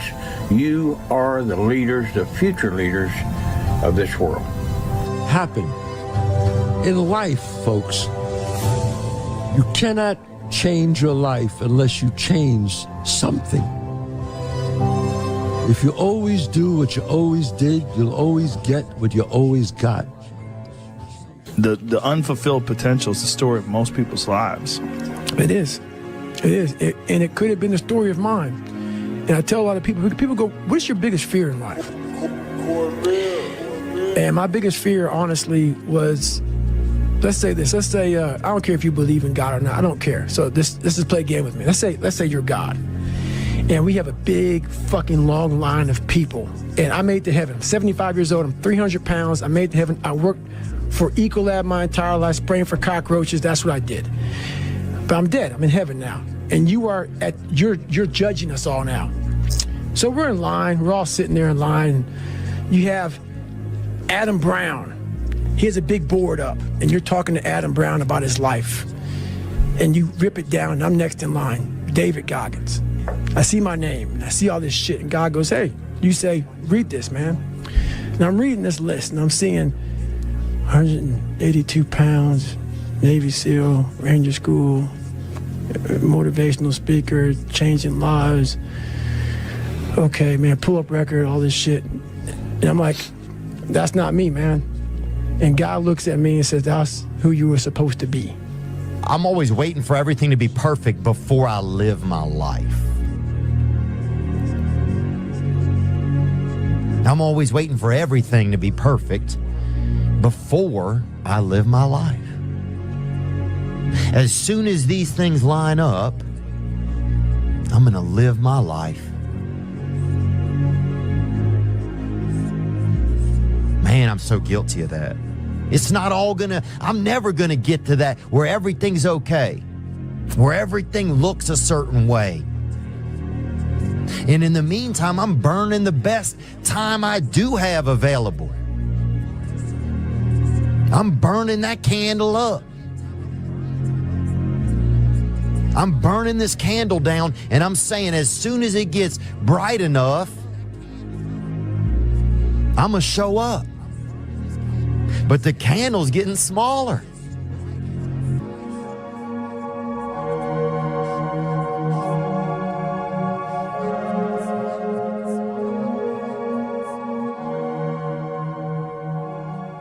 "10 years from now, you will surely become someone. The big question is, who? 10 years from now, you will surely arrive. And the question is, where? So to answer the question of where you want to arrive and the kind of person you want to be, you've got to get serious." You think when you're young that you have all this time. You have no time. There's no time. I mean, one of the quotes on the wall in the gym in there is no tomorrow. From Rocky 3, you know, there is no tomorrow. F that shit. Let's get all this shit done today. Well, someday ain't a day of the week. You know, there's Monday, Tuesday, Wednesday, Thursday, Friday, Saturday, Sunday. Look on your calendar. Some days not on there. So you got to say, okay, I'm going to take this small step by here, this small step by there, this small step by there. And then pretty soon, you know, we don't leap tall buildings in a single bound. We take it a floor at a time. Everybody's in their bed, sleep, dreading that it's a Monday, hate it's a Monday, and I'm loving it. I'm loving that. Where everybody's getting weaker, I'm getting stronger. It's not about the running, the swimming, the push-ups, the sit-ups. It's about what those things do for your mentality. You don't get better on the daggone couch. You get better by coming out here and getting the fuck after it every daggone day. Greatness is not meant for a few chosen people. It's meant for those who persistently pursue their dreams every day and make that choice when they wake up. So just a mentality, really.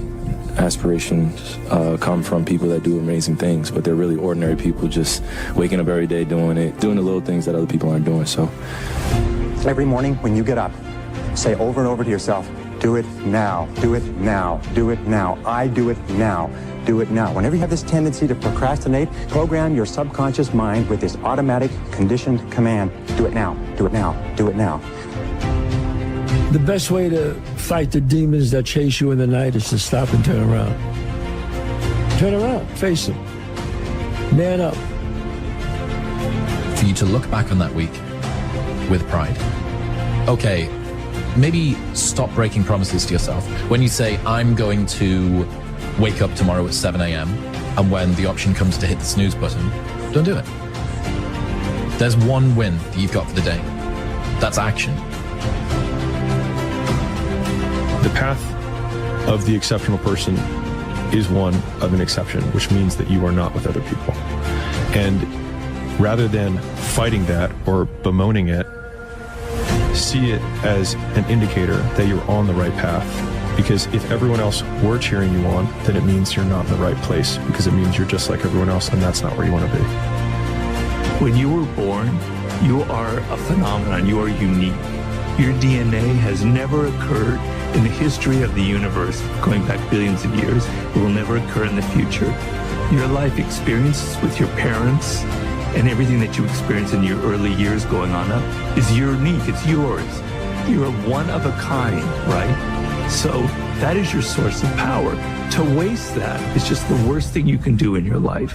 And what the power is finding that uniqueness. What makes you you, and how you can mine that, and how you can go deep into it and use that to create a career path. So just go and do it, try, learn from it. You'll fail at some things. That's a learning experience that you need so that you can take that on to the next experience. And don't let people who you may respect and who you believe know what they're talking about, don't let them tell you it can't be done. Because often they will tell you it can't be done. And it's just because they don't have the courage to try it. What if I told you this was the last Monday morning of your life? What if I told you you die this week? Would you complain about your crap job or that test you don't want to take? I doubt it. You would go much higher level thinking.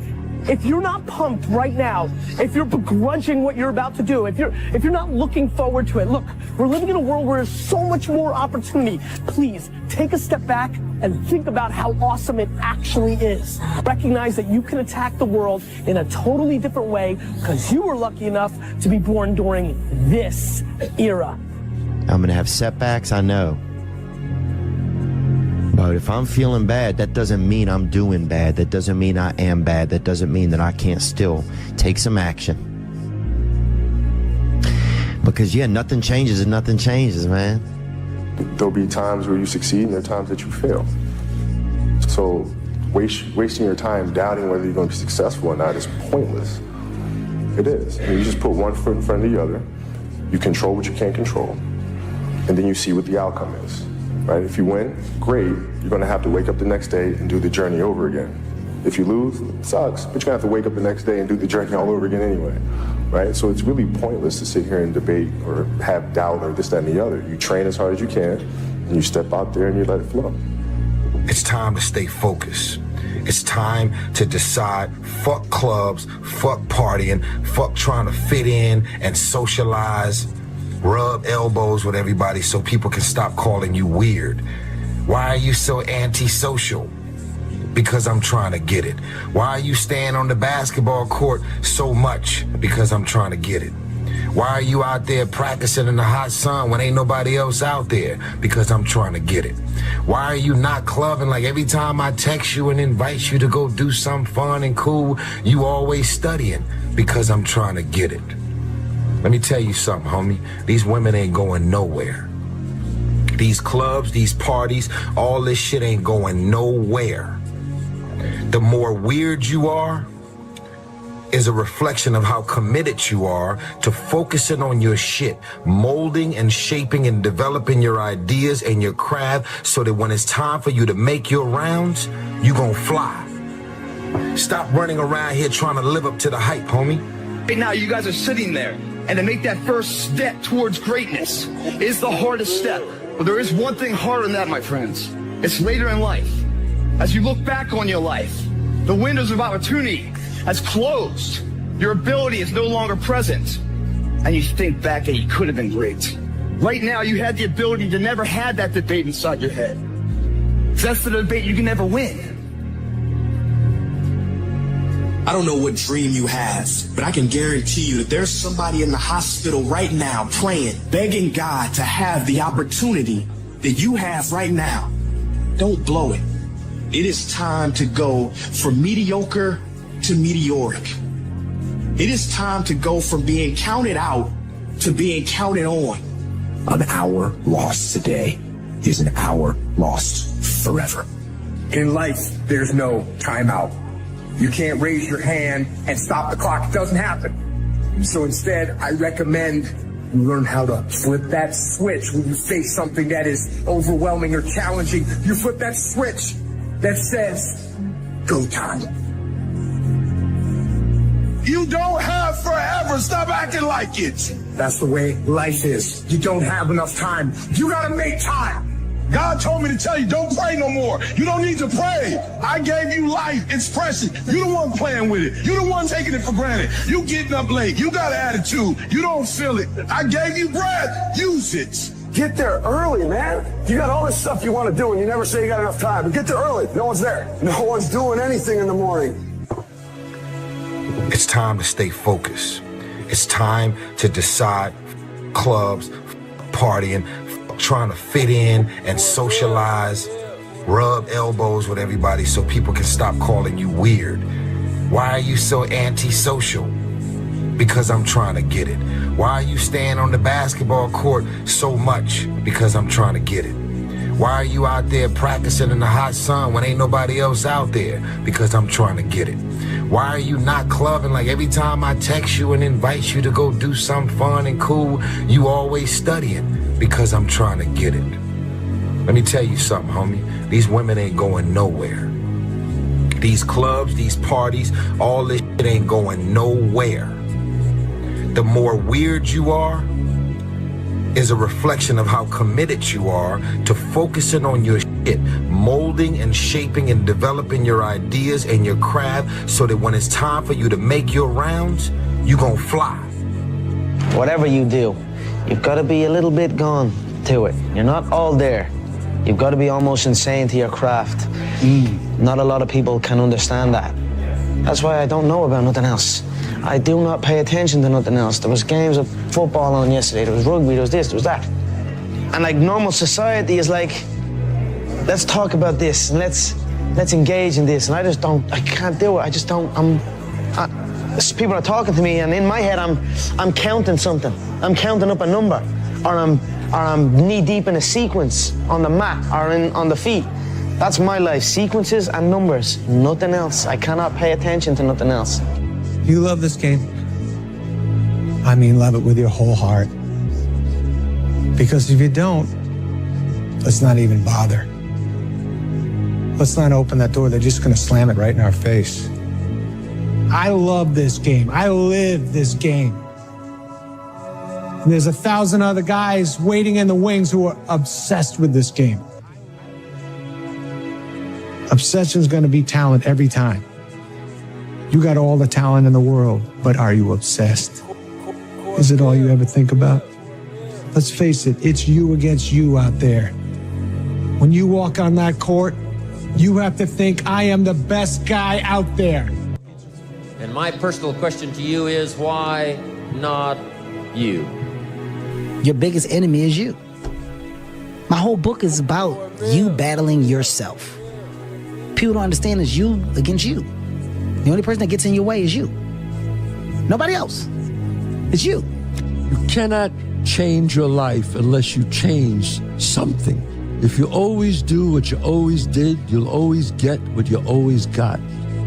It's more socially acceptable to be our own biggest critic than it is to be our own biggest cheerleader.